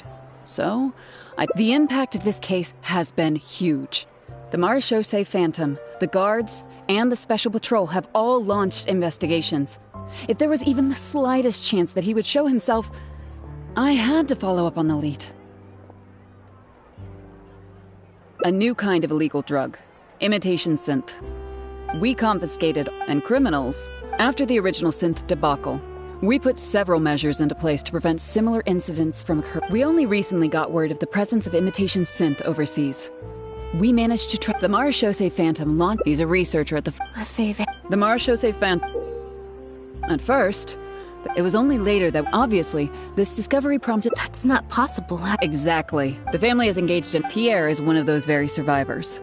He's been hiding away in the Fontaine Research Institute all these years. Well, there could be a chance. If I take Bonnie back to the guard... I have to admit, well...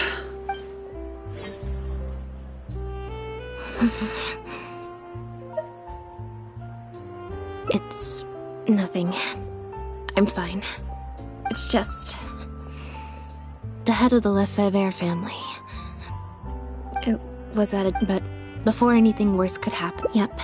After all these years. Don't worry, he's been acting strange. Thinking about it now, it's very even after all the... You'll have to help me teach him a lesson if we... Yep. I want to head to the Fontaine Research Institute to learn more information about Pierre. A little bit of both, perhaps. For the most... Okay.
It was that obvious, huh?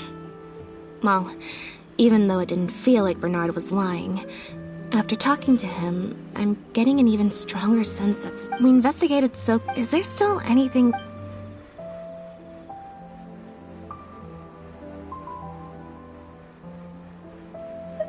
Bernard claims to have received a letter last night from Pierre.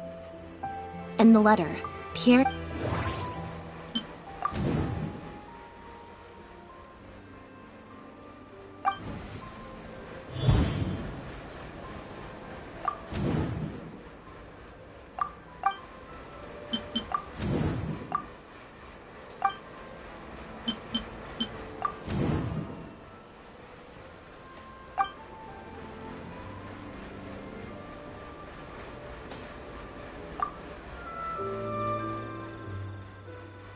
There's no need to rush.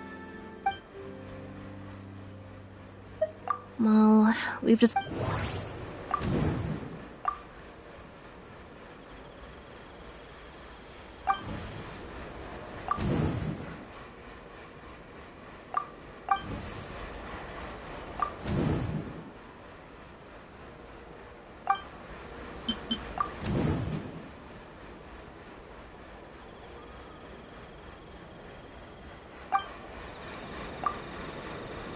Yeah, according to Bernard, Pierre also supplied all of the goods. But if the Marechaussee Phantom's records are correct, Pierre should have lost all access to the materials required to create the imitation synth. And the Institute has also not reported any theft of their stocks. The Marechaussee Phantom found...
There's no need to rush.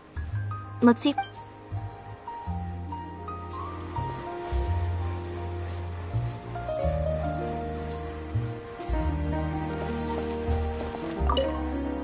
Now behave, and follow me to the interrogation room. Ow! That hurt. Ow!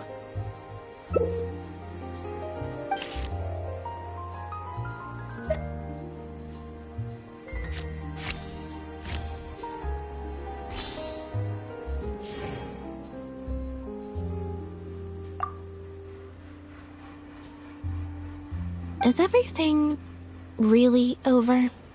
I still feel like... Also... Ugh. No good. I've still got nothing, and I'm nearly out of energy. Alright, I'll stop thinking about it, for now. At the... Let's go to the Humane Society and see if there are any animals left that might still need our help. Before my energy for today completely runs out.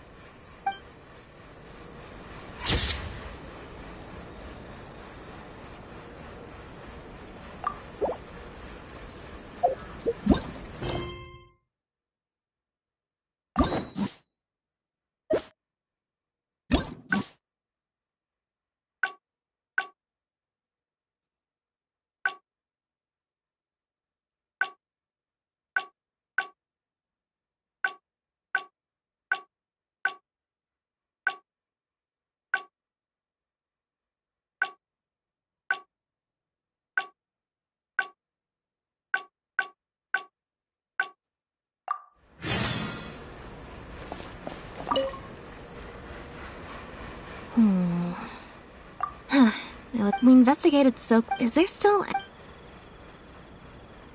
Bernard claims to have received a letter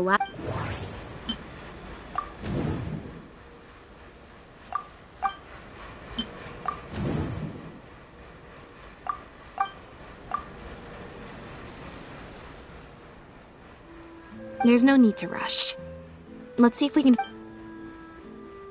The Marechaussee Phantom...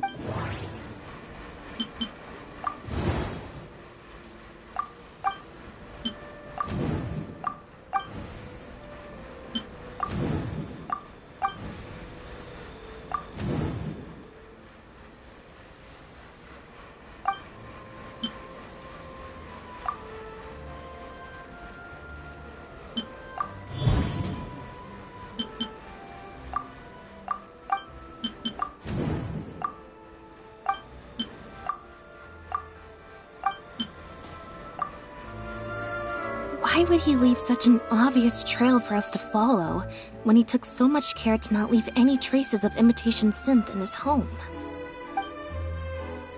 Well, we've discovered that Bernard is responsible for the trafficking.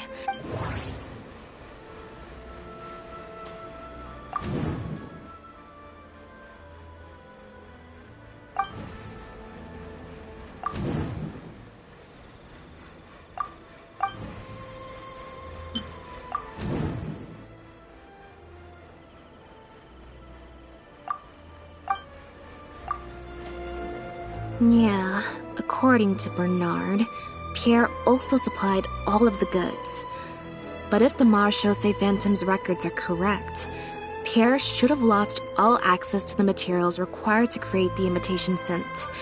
And the Institute has also not reported any theft of their stocks.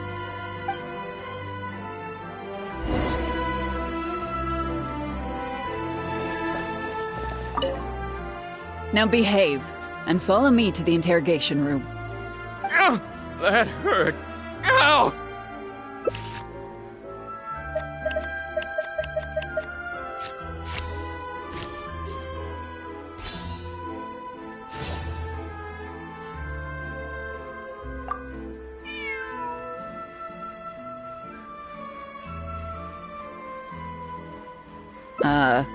Is there something else you need from me, Traveler?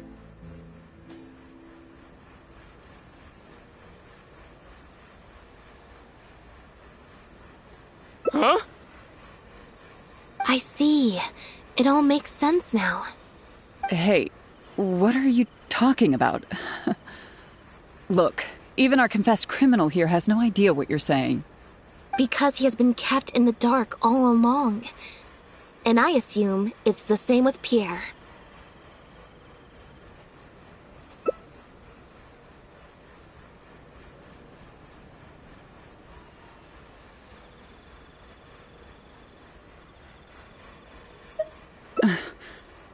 That never quite added up for me. Why did Pierre feel compelled to return to his home with Bonnie and the pendant, and make them so easy to find for the Marechaussee Phantom? Both of these things are in stark contrast to his usual meticulous and vigilant behavior. There's only one reasonable explanation. He was following orders, just like Bernard. He probably received the following instructions right before the Phantom came knocking on his door. Bring the cat and the pendant, and our undercover agent will be sure to help you. Unbeknownst to him, however, the third person who wrote that letter to him had long decided to sacrifice him and Bernard to save themselves. What? You can't be serious. There was a third person involved?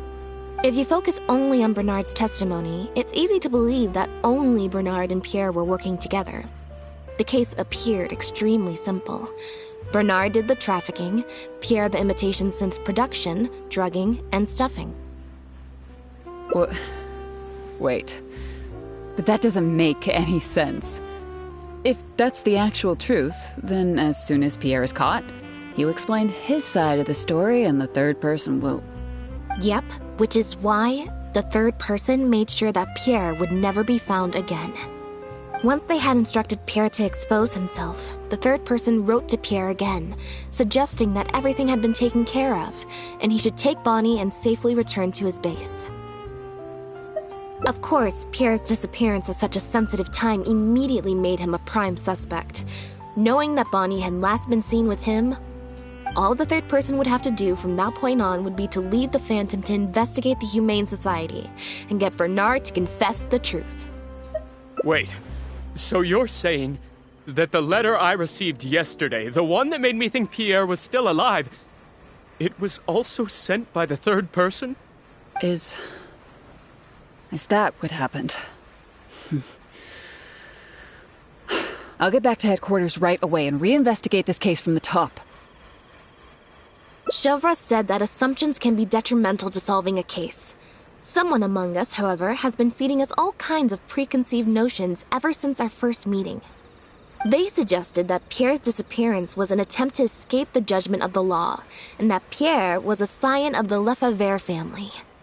But if the disappearance is truly just a cover-up for a murder, then couldn't the true scion have been an illegitimate daughter, rather than an illegitimate son? Huh? Haven't you taken this joke a bit too far? You're right. I did let a lot of assumptions get to my head when I first started to talk to you about the case. I'll make sure to correct my behavior. You deliberately fed us lies, but even you could not control every last detail of your plan. There was a flaw in your scheme, and something didn't quite go as planned. Getting the Marechaussee Phantom to notice Pierre was only the first part of your plan. Had they failed to take notice of the Humane Society, they could have cast a wider net. And you couldn't predict what they might possibly find, if given enough time. This, of course, was the main weakness of your plan.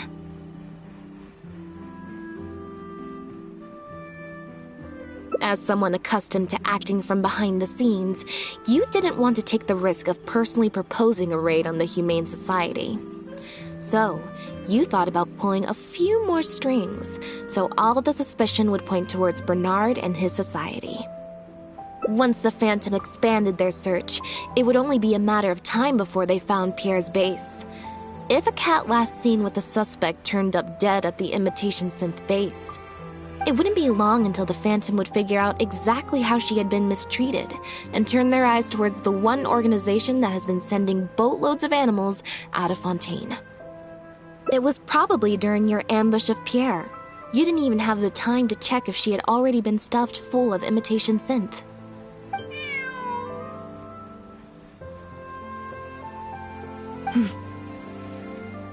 Still, you soon found another opportunity.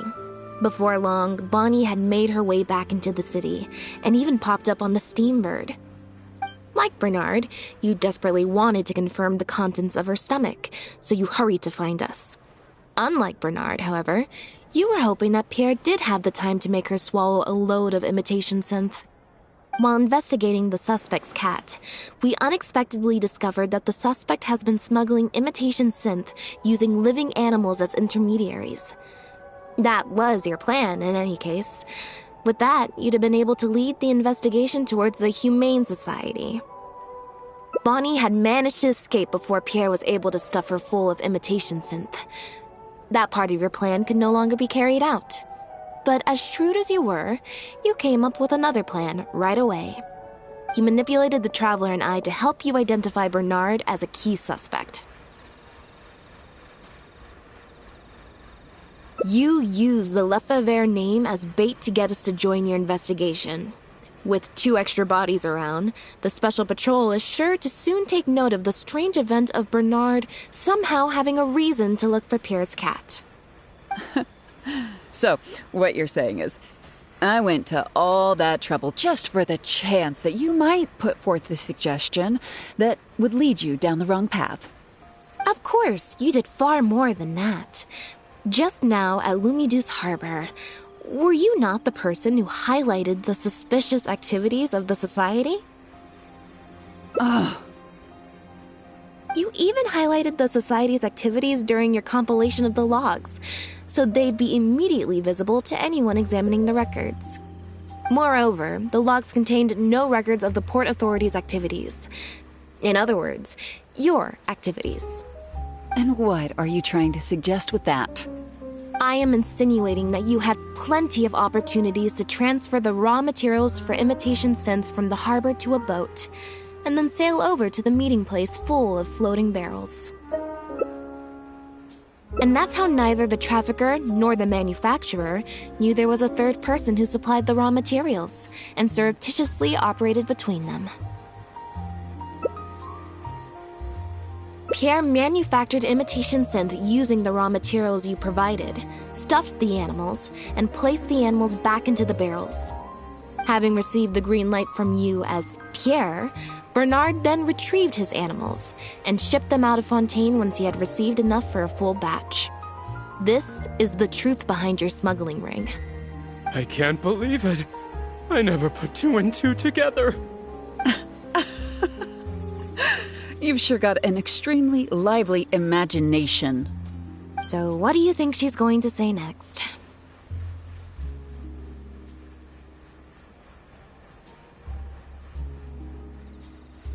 Ever thought about a career in writing crime novels, huh? It appears that it's quite easy to predict what you'll think or say. Then if we apply that to this case, we can also think of a few places to look for incriminating evidence. You know very well that this case will not end until Pierre is found, so you will have him commit suicide out of fear and shame to end the investigation for good. That way, you can also pin the blame for the overseas smuggling activities, the theft of the harbor's confiscated raw materials, and even the Lefebvre name on him. After all, dead men tell no tales. But you still want it to appear as if he had sent that last letter to Bernard, so you have to make sure he cannot be found until after Bernard has confessed to the authorities. To do that, you either will hide his body until you've found an appropriate time to set up a fake suicide scene, or you'll dump it someplace where it'll be hard to determine the exact time of death. Submerged in water, for instance. The location would ideally allow you to keep the body hidden for some time while also letting you keep an eye on it.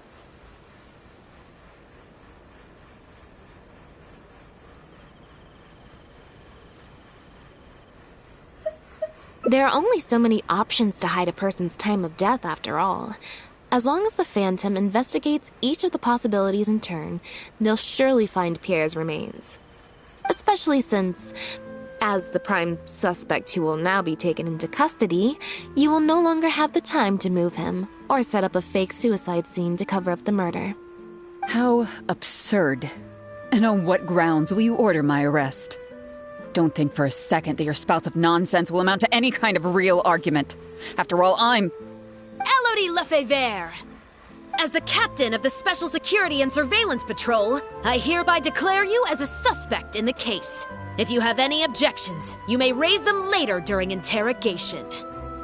That's right. We received a message from Lumidu's Harbor that you were going to investigate the Humane Society. We didn't expect to run into you at such a critical moment. While at the harbor, we noticed something else extremely interesting. Apparently, you often used all kinds of excuses to swap your shifts. And if one were to match the times of your shifts to the activities of the Humane Society and those of certain foreign ships, they'd find them to be an exact match. That's just a coincidence. Yes, I'm sure you have already thought of a dozen different ways to explain away the suspicious activities, but as far as evidence goes, that should be enough to warrant taking you into custody. Don't worry. If it turns out that the guards are still unable to find any evidence after all this, Lynette and I will do everything in our power to clear your name. Although judging by her reaction, I assume no follow-up from us will be needed. The Lefebvres were infamous for using disguise and infiltration to achieve their goals. Who would have thought that they would have planted someone within the guards? Judging from the timeline, they likely arranged for you to enter the guards before the fall of the clan. But they probably didn't expect you to turn it to your advantage and use your job to save yourself during the purge. Not only that, but you actively participated in the interrogation, arrest, and judgment of the Lefebvres during their fall, thus clearing yourself of suspicion. You brutally and cruelly abandoned your allies as soon as they outlived their usefulness, just like a lizard cutting off its own tail in order to live. You've been doing this for years. So you played me like a fool after all? Ugh!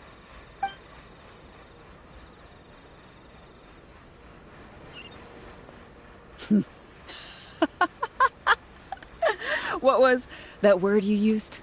Ally? You think that someone as foolish as him is worthy to call himself my ally? They were worthless scum, all of them. Not just Bernard and Pierre, but those Lefebvres too. They always just saw me as a tool. I lost all my chances of a normal life just because I was born into their lot.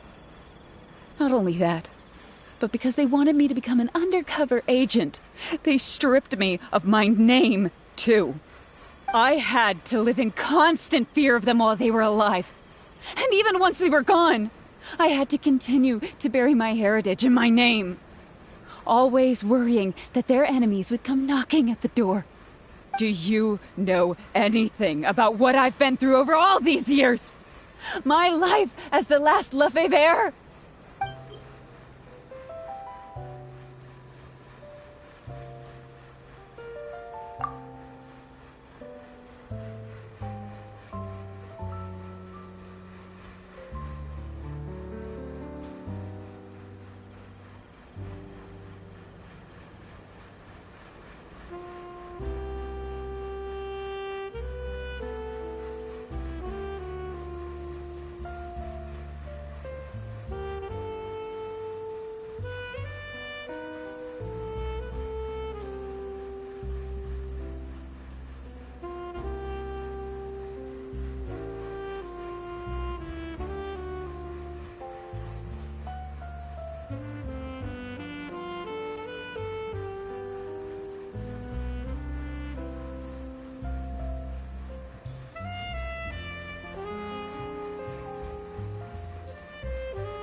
I don't, and neither do I care.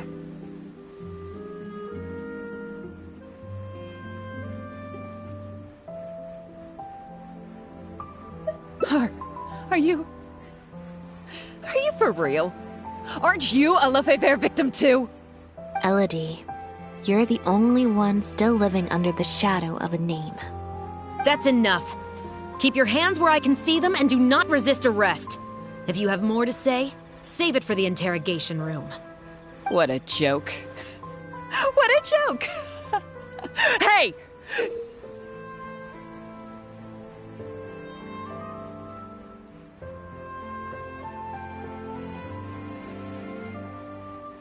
Don't come any closer! What's that? Know what this is? I've secretly planted loads of explosives in the Humane Society.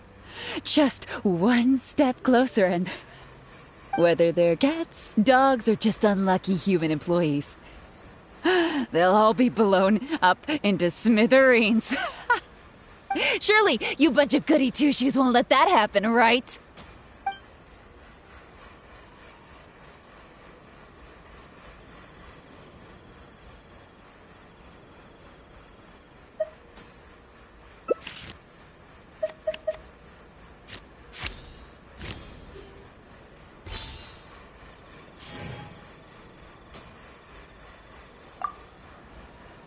That's enough! I have nothing left to say to any of you! Gardamex, get him! Not good. She's trying to escape. We need to end this fight as soon as possible!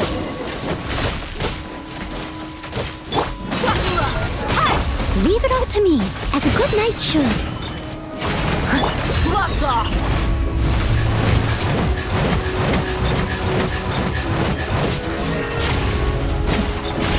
You ain't messing around! You can't run! Windblade!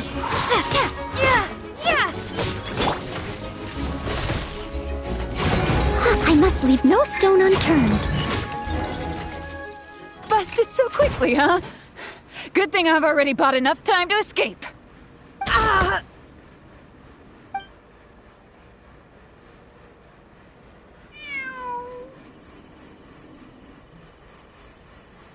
Phew. So I was right after all. It's easier to deal with the person causing the problem than the problem itself. This is it. Looks like it's just a toy. Guess that's probably why she suddenly flipped and knocked out Bernard. He probably knew that there were no explosives at the Society. Well, given that she never even showed her face to Bernard and Pierre, I had my doubts that she'd have gone to the Society in person to plant explosives. Thank you for your help, everyone. I'll take them back for thorough questioning, and find someone better to take over the Humane Society. I might need a few statements from everybody. Would you be able to come with me?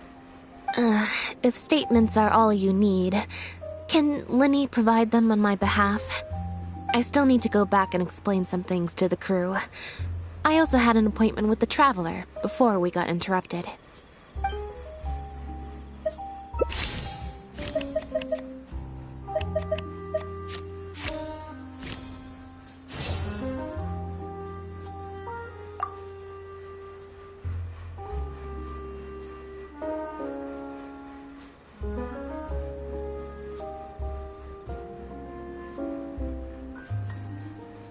Ah, so you do remember. Yes, I invited you to come over to our place. Once I'm done talking with the troupe, I'll make a nice cup of tea and bring Bonnie to wait for you outside of my door.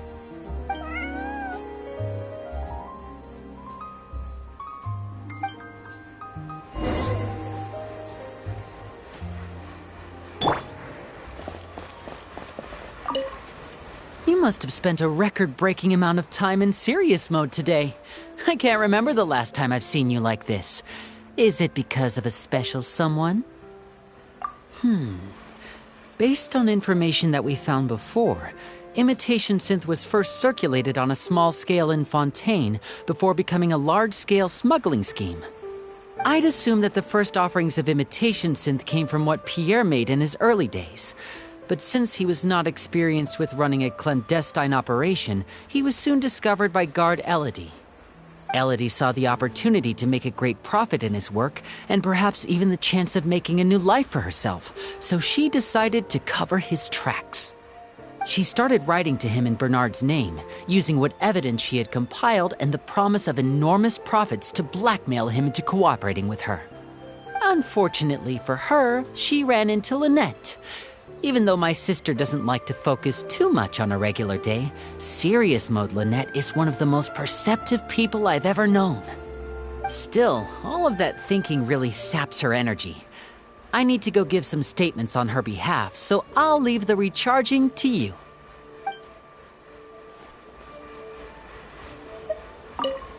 You can leave the rest of this to me. The other guards will be joining me shortly. Don't worry, they won't have another chance to escape. The materials have many other regular uses outside of being used to make imitation synth, so they're not immediately subject to being confiscated or destroyed. The harbor would usually just seize them for some time while the customs paperwork is filled out and approved. If approved, they'd be let through, and if not, they'd be returned to sender. Elodie probably used her position to replace a portion of the shipment with something else before sending the whole shipment back to sender. Given that the foreign merchants who sent in the shipments were probably working with her in the first place, they likely just never reported the difference in what they sent and what they received. We will, of course, continue to investigate the rest of the details of this case. Now that we've caught Elodie, figuring out the whole scheme should just be a matter of time.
Black tea and a cute kitty.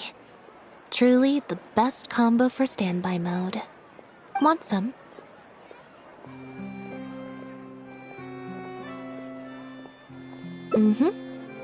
I hope you'll like it.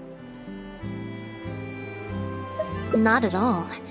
Information is indeed very important, but if you were to try to collect every piece of information you come across, your efficiency would actually decrease.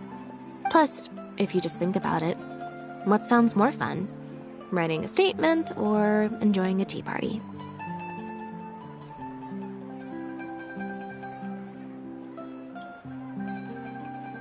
Great answer.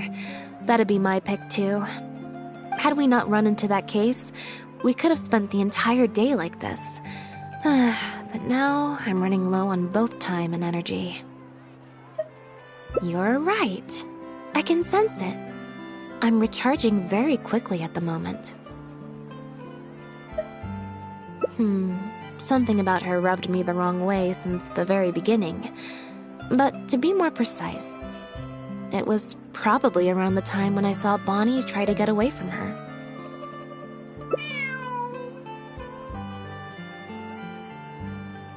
Elodie tried to get close, but Bonnie deliberately dodged her. Maybe Bonnie had tried to evade her before at Pierre's base. Or perhaps Bonnie just instinctively knew that she wasn't a good person. Not everyone who likes cats is a good person.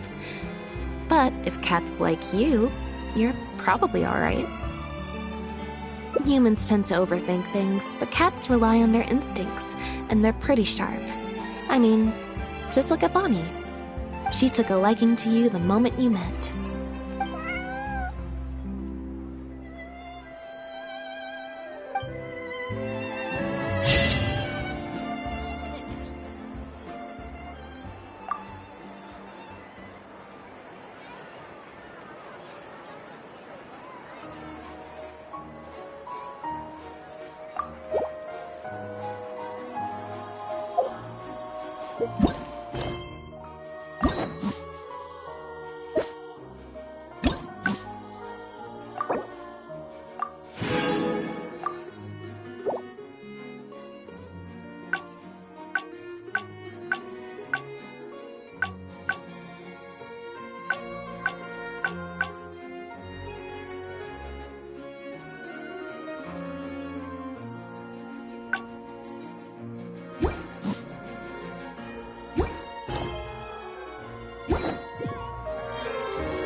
What is the situation?